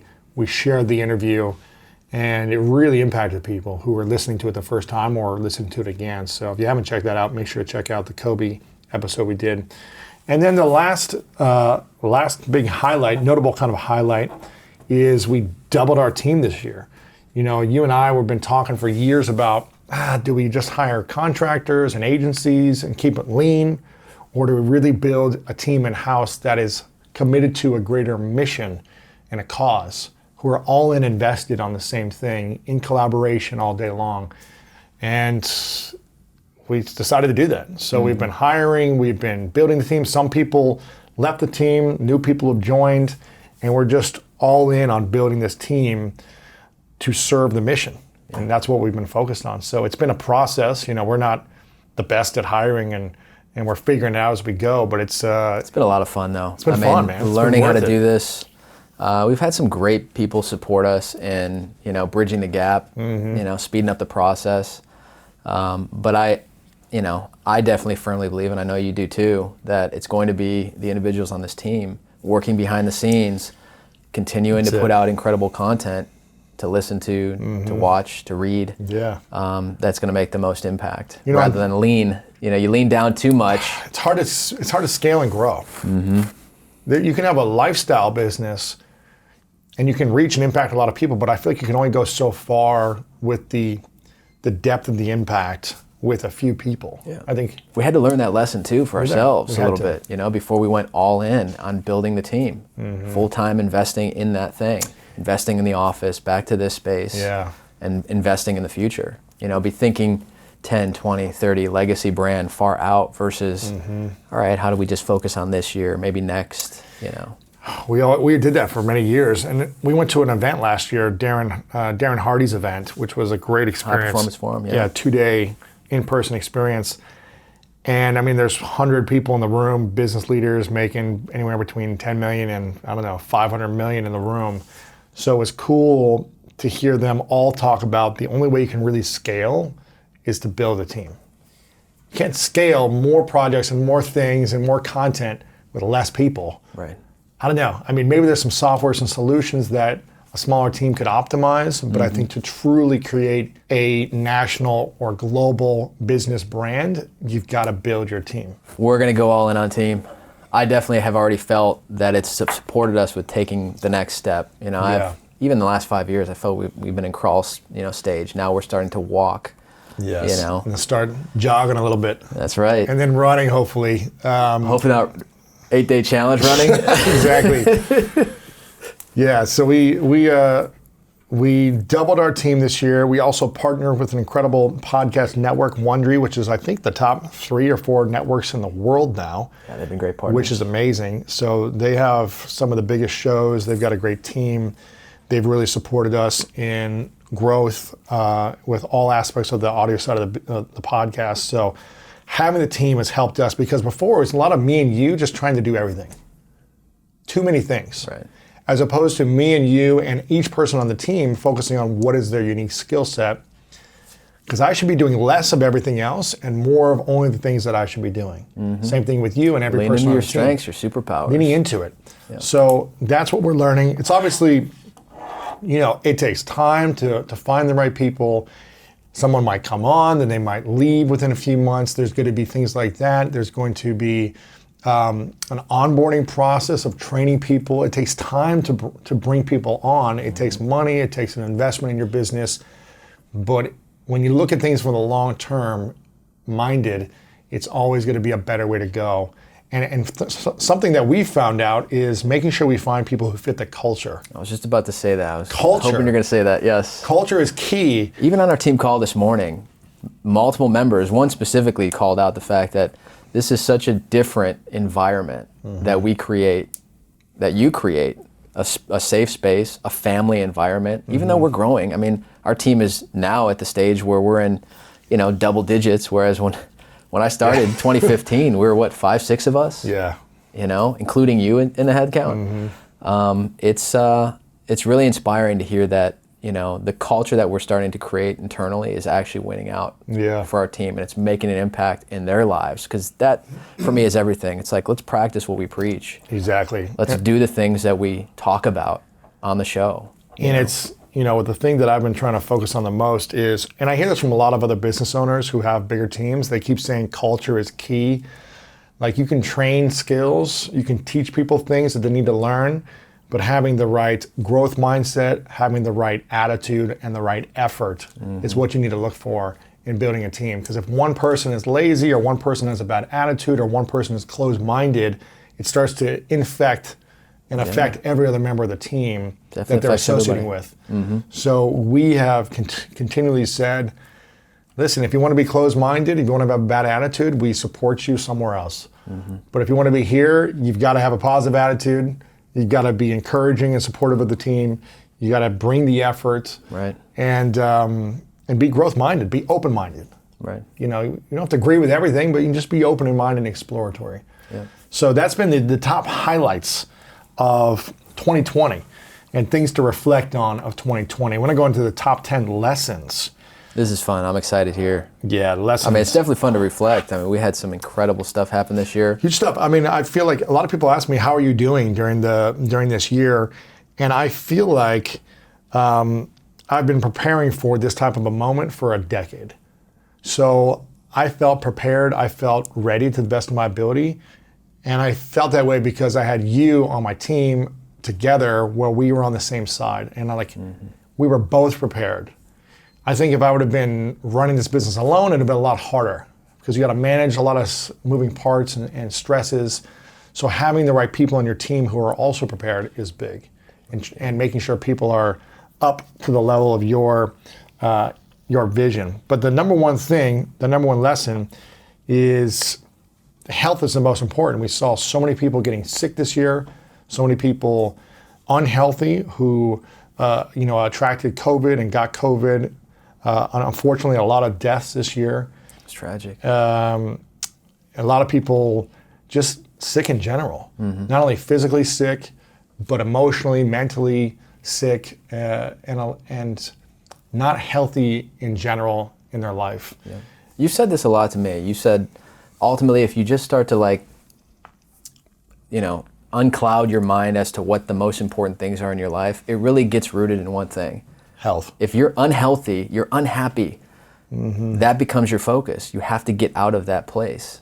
Like, that's the number one thing, is focusing on your health. Yeah, and we'll say this all the time. Like, you could be the richest person in the world, but if you're sick and have cancer, you would give it all up to be healthy. Like, whenever we've gotten injured in the past, it's the worst feeling because you're like, I'll do anything to be able to walk. If you hurt your ankle, or when I broke my wrist, I was like, this is the worst feeling. I can't do anything until I'm healthy. It's hard to be productive. It's hard to do what you want and feel good about yourself if you're not well. So taking care of your health, and for me, I think about controlling your habits. You can really take control of the habits of getting good sleep. Sleep is the foundation of good health, of drinking lots of water, of eating healthy foods. Yeah. If you do those three things, you're setting yourself up for a positive lifestyle. If you do the fourth thing, which is movement and physically working out, it's scientifically proven that movement, sweat creates dopamine, which makes you feel happier. Those four key components, the basic foundations of health. And that's important. You hit it right there. Happiness. Your mental health. Like, this is also about mental health. Absolutely. We're talking about. If your mental health is ailing or not there, shift the things in your life that's going to focus on that thing. Because at the end of the day, if you wake up and you're not in a good mental space, if you're not positive, there's a woman that goes to my church. She's in the most incredible mood. She is going through cancer. Really? And the cancer's eating away at her, but her mindset, her mental health is so strong and so beautiful. It's powerful to see that. Just to hear that and hear somebody who's literally going through something that is eating at their body, and still the mental space that she has to be positive, to show up, to be caring and loving and giving in that moment is, the power of the mind. We've had all kinds of people on the podcast talking about this. Well, it's a choice too, because being sick or getting a virus or having cancer or getting an injury, it's not fun. But having a negative mindset around it during it is not going to make you healthier. Right. It's not. So you can choose to be negative and respond with a negative reaction, or you can choose, it's not saying it's easy to be positive when you have cancer, but it's going to make your experience better. So you have the choice on how you respond. Yeah. It's not easy, it's hard, sure is. But that daily choice is your choice to show up and smile, or show up and give to someone else, or show up and walk for 30 minutes, or eat something healthy, go to sleep at the right time. Like, those are choices, those habits will dictate your life. So that's number one. Biggest lesson is health. And I feel like we've done a good job together holding each other accountable just over the years in general, taking on physical challenges, whether it be going to Poland. Last 2 years, we did 29029 with Jesse Itzler, climbing a mountain for 2 days. We run a lot, we work out a lot. So finding someone that you can hold yourself accountable is very helpful as well when you're not feeling good. It's key.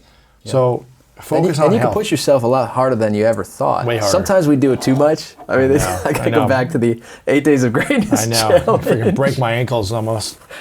I mean, you got to definitely set yourself some ramp-up period while you're getting Exactly. back into it if you're just starting back up. But Health should never be a New Year's resolution. It should always be an everyday resolution. Yeah. What am I going to do today to take care of my health?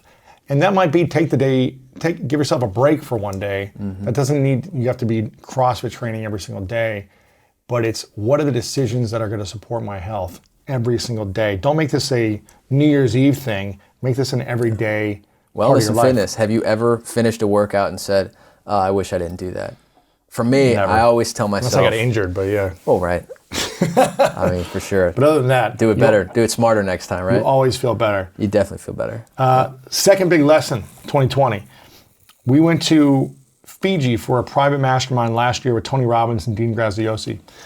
And it was about 10 or 20 of us at the event. And we had this amazing time learning and connecting and all this stuff. But one of the things that Tony continually said over and over is winter is coming.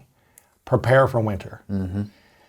And we were all like, how do we know? Like, is that going to be, when does he mean? We were thought maybe 5 years away or something. We didn't know winter was coming in a few months. But he was like, winter is coming. Right. Always be prepared for winter. And what that means is I think it's important to take inventory of a lot of things in your life. Declutter your life. Make sure your space is decluttered. Make sure your finances are decluttered. Make sure your relationships are decluttered. Your health habits are decluttered. Like, organize your life and be in building and growth mode as opposed to clutter mode. Right. Because sometimes we take on relationships that aren't supportive for our vision or our mission. We have unhealthy eating habits. A lot of people don't even know what their finances are. They don't know how much money they have in the bank. They don't know where their money is going. They don't know how many subscriptions they have. So declutter these things and take inventory of your life, because winter is here and it's probably going to come again at some point. Who knows what 2021 is going to bring? It might be worse. It might be better. But preparing for it will make you ready. And I felt like we'd been building for years to be ready for this moment. We had, luckily, cash in our business account, so we didn't have to be one of the ones that shut down like so many businesses. We had enough to pay for the next few months for our team. We had enough to pay expenses. We weren't living month to month because we weren't overspending all the time. And I think there was a lot of people that were reliant, it's not right or wrong, but were reliant on stimulus checks and other support from other people because they weren't maybe prepared at this time. And I get it. 10 years ago, I wouldn't have been prepared because at that stage of my life. But if you've been working for 5 years or 10 years and you haven't fully prepared for winter, then I think that's something to look at within yourself. If you're just getting out of college and you've got no savings, then it's a different thing. Right. And that's why I think it's important to always be planning for the future when something like this will happen again, because it will. Whether it's a housing crisis, the pandemic, a stock market crash, job market, whatever it is, something's going to happen. Murphy's Law. Anything that can will happen. And something will happen. So prepare. And I don't know if the darkest moment is here yet. Maybe it is. Maybe it has been the darkest, but what do they say in Batman? The night is always darkest before the dawn. Is that what they say? Like, it may not be the darkest yet. It's been pretty dark this year. Yeah. I hope it is. I hope it's over. Yeah. I hope it's getting better. It looks like some things are. But you Hope just for the best and prepare for the worst. prepare for the worst. Always be preparing for winter and take inventory on these things. That would be the lesson number 2. Lesson number 3 is adapt and be flexible. We talked about this in our highlights. We had specific goals and things we were planning to do this year. At the beginning of the year, we were like mapped out, here's what we're doing for 2020. Here's all the things we're doing, the events we have launched, the projects, all these things we are planning to do.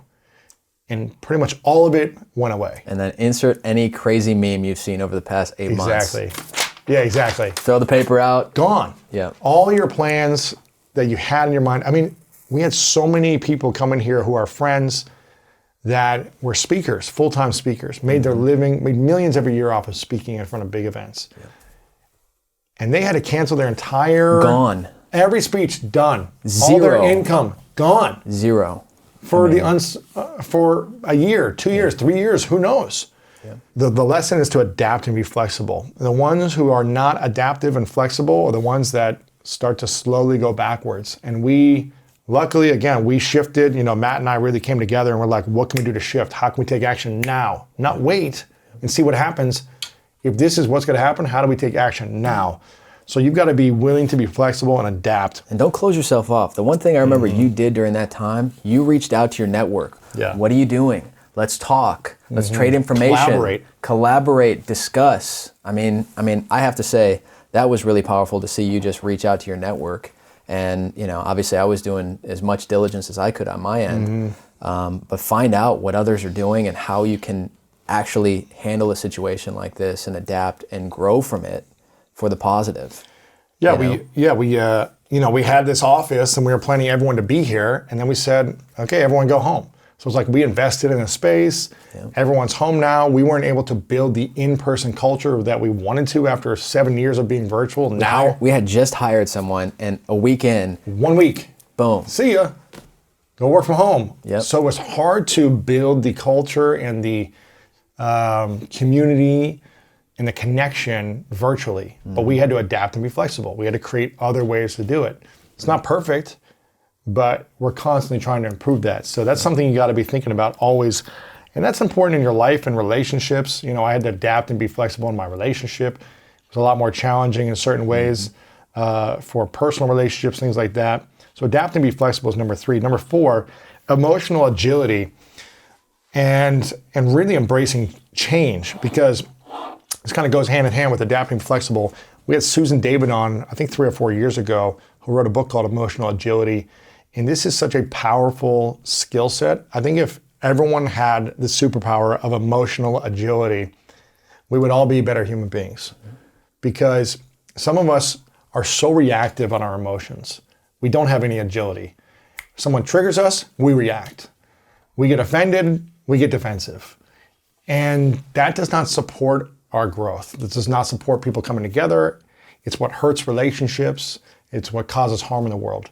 So learning the ability of managing and being flexible with your emotions is key. Very hard to do when you're set in your ways. Very hard to do when you've had years of patterning. I don't have patience, right? For me, I usually don't have patience. And this year I had to learn to be patient even when I was like, this is madness. I've seen you more patient this year than I've ever seen you in the 15 plus years I've known you. So I've actually asked you a couple times this year, how are you continuing to show up with more patience? Like, what is the thing that you're doing in your mind? What's the game you're playing with yourself in your mind? Or is it just, you know, you've been sitting across the seat for so long, you know, 3 years ago hearing about emotional agility and things are triggered in, you know, this time? For me, it's been reaching out to a lot of mentors, therapists, coaches, and saying, how do I do this? Why is this triggering me more? It's also bringing on people who are experts at this and just taking on one little thing. Like we had Edith Edgar on, who is one of the last Holocaust survivors, talking about this. And I was like, how do you be patient when it just seems like someone keeps getting frustrated with you and their level of reason and rationality does not make sense? How do you stay patient with that? And she was like, just, I can't remember exactly what she said, but she's like, just smile and act as if like, just know this is all going to pass at some point. Just smile and just be happy. It's just like these little things that I'm like, but this doesn't make sense. Learning to have new skills and develop new skills and just practicing it one day at a time. And saying, okay, I didn't do as good as I wanted to do. What can I do better tomorrow? And really making it a priority to learn emotional agility. It's going to benefit your life and the people around you. It's not easy. It's not easy. This is hard. Because I know you and I have relied on each other for that emotional support, even for stuff outside of the office, outside of our professional, you know, careers. And It's not I have to easy. say, I think you and I have even shifted, because back in the day, I think you and I got it. You take the Coach Stepsis, Yeah. the fight that we got in. Like, I immediately saw you get into a fight, and I had your back. I was like, let's Nah. go. I didn't care what happened or what it was Yeah. about. I was just like, no, I'm jumping in. And I think, like, you and I always react that way for each other as friends. Yeah. We're like, no, I got your back. Don't. Yeah. Yeah, they're wrong. They're bad and wrong, and I got your back. Whatever you say. But I think we're helping each other Evolve. change the conversation and be more wise about situations. Yeah. Let me tell you, we're in our mid-30s now. You can't act like you're in your 20s and fight everything just because it feels good to, I know. fight it out. Like, oh, no, I'm not going to let them win. Well, I think you just got to understand the consequences of our lack of emotional agility. Yeah. When you hold on to something, when you harbor something, when you resist something emotionally, when you get angry and resentful, it hurts you. It's not hurting the other person. It might be hurting the other person as well by causing more friction. So when we constantly live from a place of what's the type of life I want to create, what's my vision, what's my mission, how do I want to respond, what's the best version of myself, what would they do? And it's a matter of just reflecting on, okay, I was a 1 out of a 10 in that moment of my life. How can I be a little bit better? What could I do to respond with more love and empathy and compassion? So number 4 is emotional agility, and making sure you are able to not suppress emotions when something tragic happens, like COVID or loss of a job or a relationship breakup. Not suppress emotions, process your emotions, but not allow your emotions to overwhelm you so you can't be also productive after a period of time. I think it's also important to talk about. So that's number 4. Number 5, deepen your personal and intimate relationships. I think the world dealt with a lot of loneliness, a lot of depression, a lot of mental health issues this year, and people were isolated. And a lot of breakups in marriages and relationships. And for me, that's a lack of intimacy, that's a lack of communication, that's a lack of creating boundaries as well in your personal relationships, and a lack of really deepening those personal and intimate relationships. And so for me, when a time where the world is more disconnected in terms of not seeing each other in person, more divisive in terms of conversations from the political side of things to everything else that was happening in the world, it caused a lot of unhealthy people, I feel like, mentally and in relationships. So figuring out a way to deepen your personal relationships. And for me, my girlfriend moved in. We had some ups and downs of just like, how do we manage this with the pandemic and all these different changes that are happening in our lives? And it caused friction where we had to really say, are we going to go all in or are we going to bounce out at different times? And us both coming together and say, what do we do to deepen this intimacy? How do we really listen to each other and connect as opposed to fighting? That was a huge key for me that allowed me to have that kind of connection and deeper intimacy. So how did you feel about this? It's interesting. This really hits me in the moment. My wife reminded me of Summit of Greatness, and Ed Milet was on the stage and talking about how he doesn't go in his house after work and bring his phone in. And I feel like, especially right now, because everyone is at home, we're in a consumption boom that we've never hit before. I mean, everything. There's a reason YouTube is taken off. Yeah. And I feel fortunate TikTok, that we're giving, social media, everything is booming right now. But are we actually deepening our relationships with people, especially the ones we're in the same house with? That's key. That is the most important. The people you're in the house with, those are the ones you need to be deepening your relationships. The people that you're spending the most time with on a daily basis, even your teams, the people you work with, use Zoom. Connect on video, deepen those relationships. It's only going to support you as you continue to grow and move forward. So again, my wife just reminded me of that because I'm always checking, like at the end of my week, like what is my consumption? Is it up on my phone over a week, or is it the same or down? Yeah. Hopefully it's the same or down, because if I'm continuing to be on my device more and more and more, it's definitely going to take a toll on somebody else. For sure. And me, So I think deepening your personal relationships, especially the intimate relationships in your life. Huge. I mean, I've got a 3-year-old daughter. She's a sponge. Do I want her to grow up remembering me face down on my phone, when I'm at home? No, you got to spend some time. You got to truly connect face to face and talk and communicate as humans have done for centuries. I think it's huge. And I think also getting clear on who your core personal friends are, who you really want in your family, beyond your family, who are those close friends going to be in those relationships, deepen those relationships. I think that's important, is really go all in on those relationships. The sixth lesson is to be led by a mission that inspires you to pursue your vision.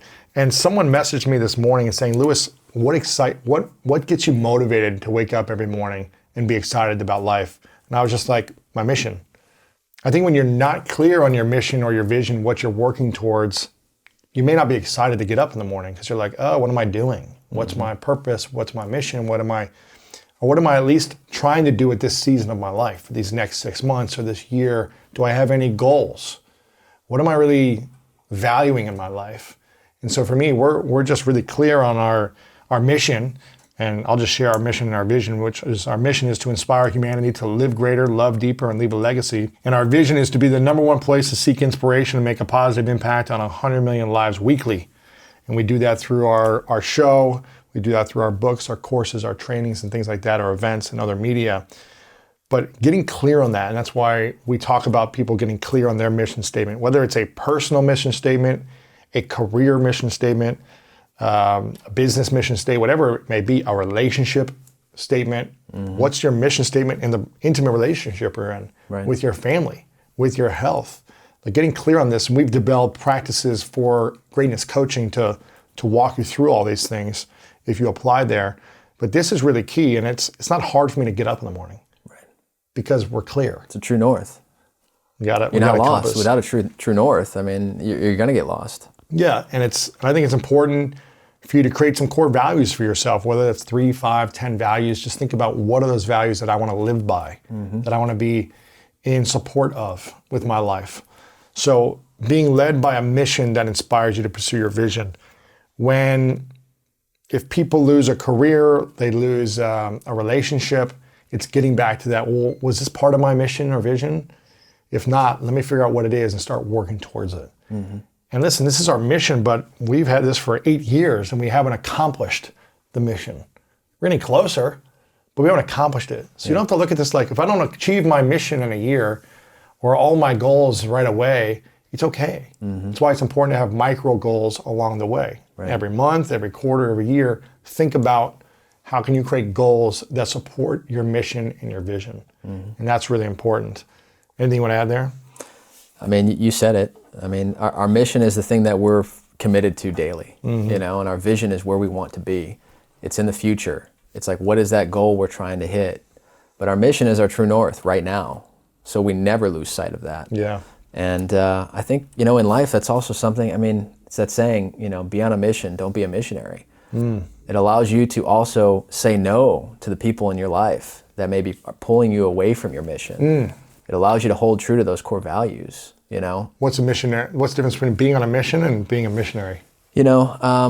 Sometimes when you're feeling like you're always doing something for somebody else, you're not living for yourself. You got to live your personal mission and find people that are aligning with your personal mission, because otherwise you're going to become falling back into a missionary. You're not going to be living for yourself. You're going to be living for somebody else. I mean, for me, that's definitely not the way, and it's definitely not the way that I think we teach our community. It's like, you got to be committed to your personal mission and vision for your life. And if you're doing it for other people, you're not going to be happy or fulfilled. If you feel like someone else is dictating your life, you're not going to feel happier. And I feel like that's what being a missionary is versus being on a mission. Yeah.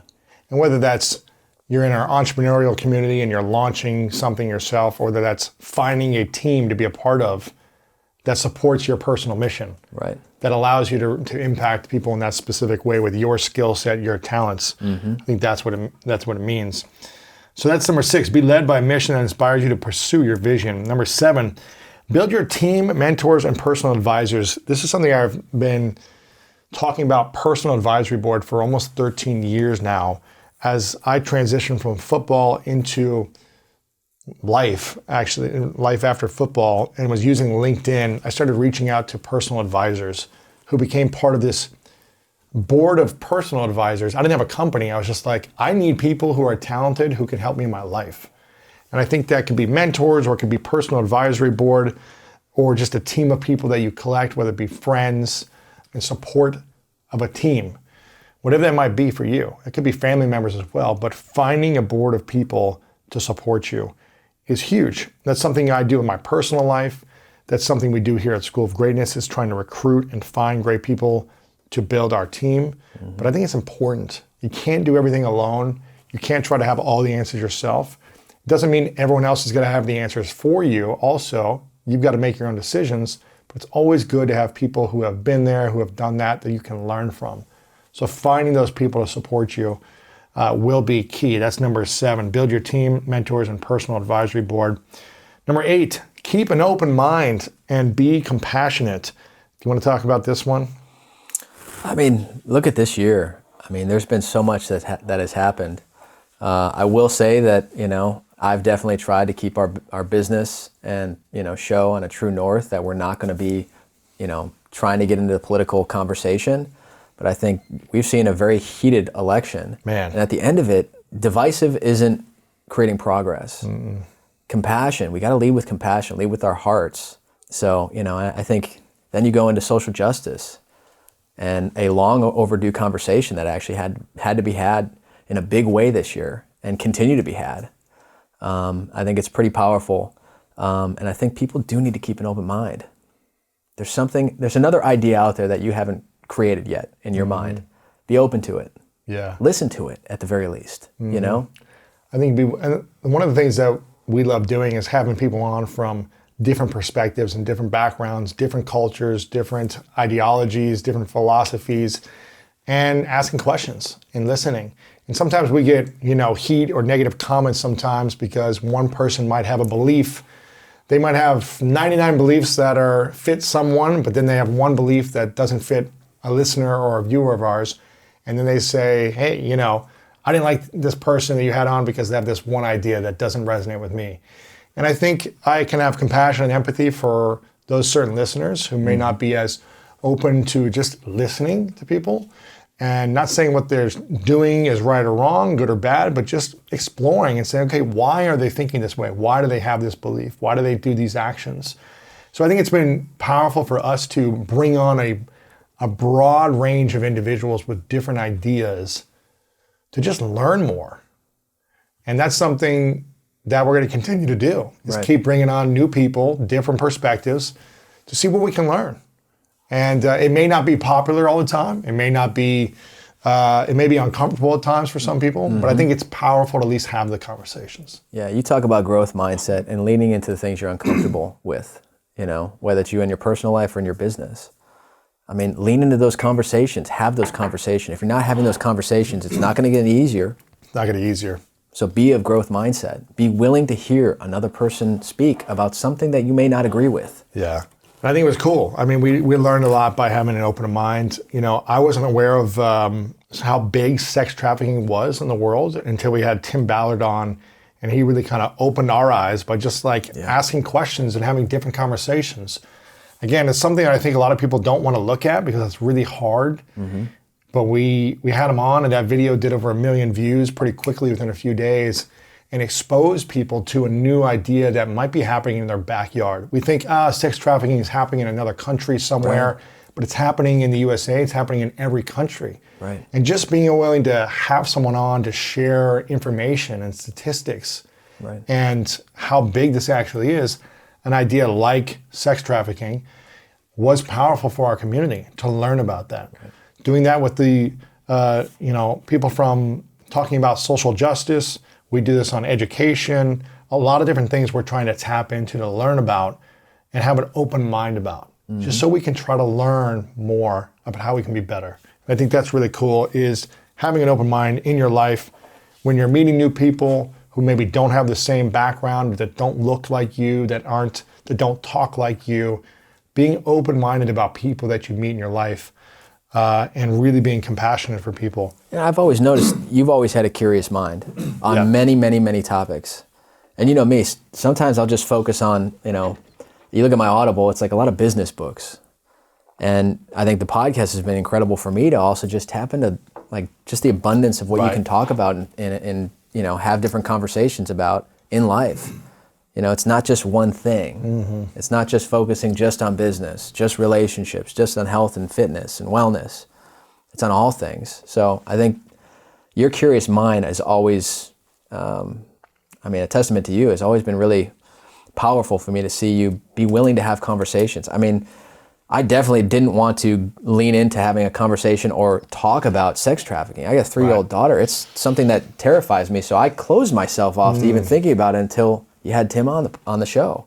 It was really powerful for me to see because I think it's an incredibly powerful movement. It's definitely educational that we all have to be open to be learning about what's going on out there, even if it's, pain and suffering and, discomfortable to have those conversations. Yeah. So have an open mind. Be compassionate towards people's lives that are different than you. Doesn't mean you're going to understand everyone, but trying to put yourself in their shoes and having some compassion from their point of view. It's always going to be better. Number 9 and number 10. Number 9 is, man, we went through a lot of stress this year, a lot of loss and stress and heartache and challenges. And I think one of the key solutions is to be positive. So that's number 9, the big lesson, that being negative during a time of uncertainty is not going to help you. I just don't know that's a good solution. That's not a good solution.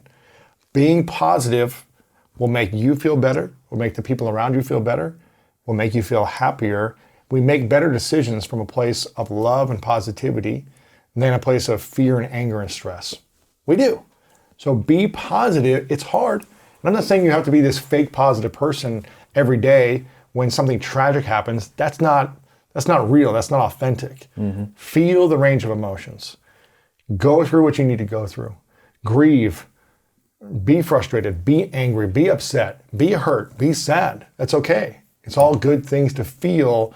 But then lean back into your mission. Okay, how could I take a step forward? And maybe it's going to take a few days or a couple of weeks for you to process certain things. We're all different. I get it. But do our best to be positive. Do our best to be grateful.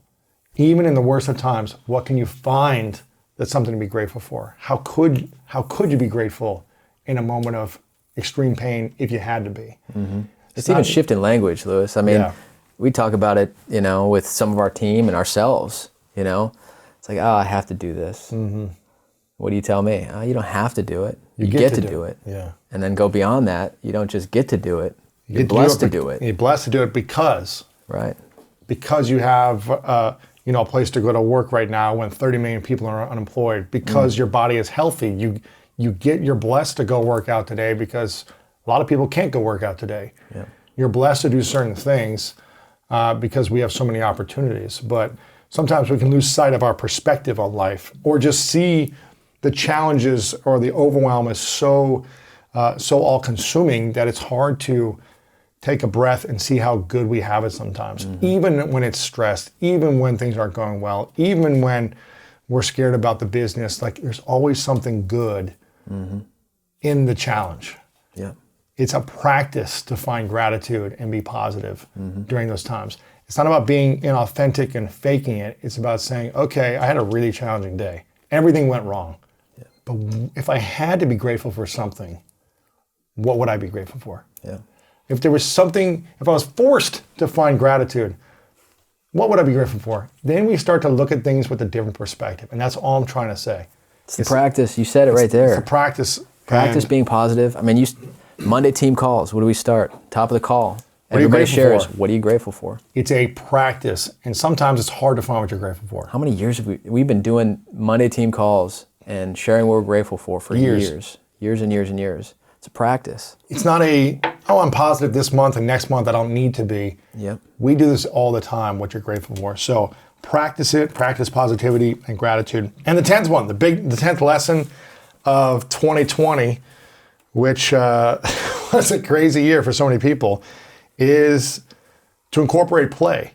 There were so many days where we felt overcommitted, overworked, stressed out. We've got to adapt. We've got to shift. We've got to be flexible. We're hiring. We're letting go of people. We're trying to launch new products. we got family challenges, health concerns, fear, media overwhelm. There's all these things. I get it. Responsibilities, all these things. And one of the best things you can do is take 10 minutes to have fun and play. I have a scooter. The scooter pretty much like saved our year. The year of the scooter, because we would stop in the middle of the day for 10 minutes and play little games with the scooter to try to scoot around the office and literally just be like a kid for 10 minutes and say, we're going to scoot around and see if we can get out here, get around the whole office without taking a step, and make a little obstacle course. Just silly little things. Make a game out of it. Be a kid. That incorporate play. And I'm telling you, it lifts your spirits, it lifts your positivity, it lifts your energy. When things seem unbearable or stressful or overwhelming with home or work or health, whatever it may be, play. You've done it to me for 15 years. 16 how many years. 16 years. Play. You would run into my dorm when I'm studying and go, let's stop studying, it's time to play. Let's go have fun. Let's go do something. And still, to this day, whether it's throw the frisbee, the little scooter game around our, studio here, it definitely supports, you coming back to the thing you were working on, or it supports, you coming back to the thing that you were struggling with. Like it breaks it up. I mean, I remember when COVID hit, you did a couple, Instagram dance parties with people? Dance parties. We would just turn the music on and you'd go live on Instagram and just do a couple dance parties. Yeah, it just breaks it up. It just does something to break up the energy and support you with gaining momentum again. Exactly. And I think life without play is not a meaningful life. That's why you probably, with your daughter, you guys are playing all the time. When you go home, it's just like play night. It's the most beautiful thing to see your kid play and just make play out of nothing. Nothing. Sometimes she'll just be talking to herself in her mind about, I can't even make 2 cents of it, but it's the cutest thing because she's just having so much fun. She's creating joy for herself in a moment. Out of nothing. Out of nothing. Out of a string, out of a little ball, out of something. Right. Putting a cup on your head and acting like you're a different person. Like, bring back that childlike curiosity that you have and cultivate more play in your life. I think, again, positivity and play go kind of hand in hand. They're different. A positive mindset in times of stress is powerful. Play is really healing in a lot of sense. It's helpful for your health. It's healing for your body, your mind. And, it doesn't need to be all work and stress and overwhelmed feeling. You can make it a lot more fun if you incorporate play. Even if you feel like you've got a lot of work to do, you can still have fun with it. Everything you do could be fun. Imagine, even the most mundane, boring, most challenging things that you could do throughout your day, you could make them fun if you choose. You could put on music and listen if you needed to. You could create a game with it. You could time yourself and see how fast you can complete something. You can do all these little things to make your day be playful, even if it's not exactly where you want to be in your life. Even if you're on the journey to where you want to be, you could still have a lot of fun in that process. It's not easy, but it's worth it. Play all out. Play all out. That's the tagline of our coaching program, Greatness Coaching. Again, if you've got big goals, big dreams, and you want to accomplish those goals for this next year and beyond, then go to lewishowes.com/coaching and apply if you feel like you're the right fit for this, because every month you're going to have an accountability coach to support you on those 30 days of what you want to accomplish and holding you accountable. You're going to have a mini mastermind every month that you'll meet with for a team to hold you accountable. You'll have teachings and trainings from me. We'll have a couple live events. It's going to be a powerful experience for a year-long experience. So I highly recommend you go there. If you're looking to take your business and your life to the next level, go to lewishowes.com/coaching and invest in the accountability, the play, the team, the coach that you need to support you in your goals for next year. Play all out is the key. These are the big lessons for the year, top 10 lessons and 10 highlights of our year here at School of Greatness. It definitely hasn't been easy, but it's been worth it. We've grown, we've developed new skills, we've had to shed old habits. We're still not perfect and still learning and growing and optimizing. And I think that's the beauty of life. Every year when we do this, we think about how much we have grown, and yet there's so much more to grow into every year. I know Always. 2021 is going to be, we said 2020 was going to be our biggest year ever. And in a lot of ways it was. Yeah. And how we could develop and grow. It was one of the hardest years ever. But I think we, as a team, stepped up and said, how are we going to thrive during this time and focus on the mission even more, which is serving people. How do we show up for others? Mm-hmm. Make sure we take care of ourselves so we can show up for others more. And Be on a mission. Be on a mission. Maniac on a mission. And 2021 is, we have big plans. We got some big goals, big plans. And who knows what's in store? It could be the smoothest, easiest year, or it could be even more challenging. We don't know. But what I do know is we're prepared for anything. We're ready to take on the challenge. We're excited. We have a positive mindset.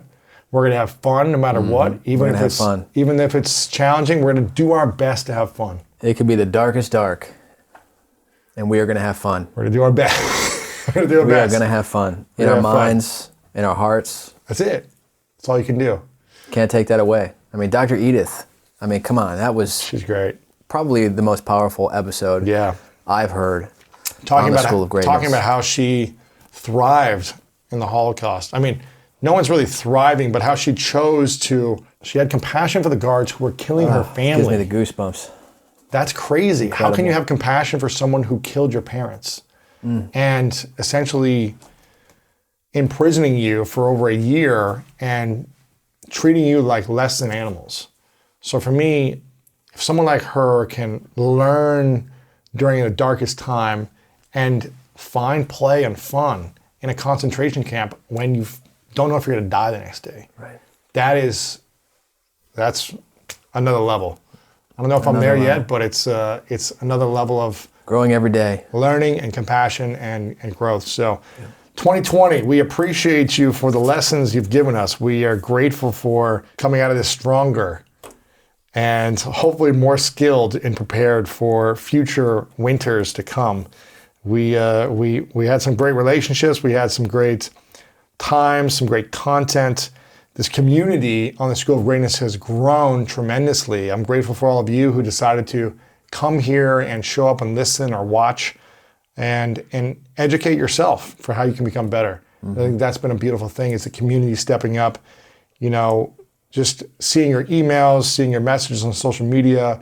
We really appreciate your engagement, your continual support. So We read those every Monday on our team call we together. read those, yeah. So if you haven't yet, make sure to subscribe on YouTube. Leave us a comment below if you enjoyed this. Share a little comment, subscribe on YouTube.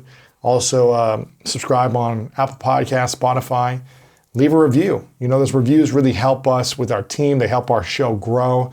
So every time you click the subscribe button and you leave a review, it helps reach more people and build this community stronger so we have a happier, healthier world together. So if that's something that you're up to, then we'd love for you to subscribe and leave a rating and review over on Apple as well.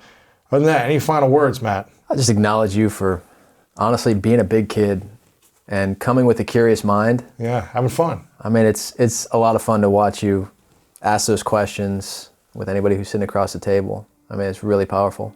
So I acknowledge you for being a big kid and just wearing your heart on your sleeve, being you, being true to who you are, growing every day, pushing me, pushing this team, pushing the world to be better every day. My brother.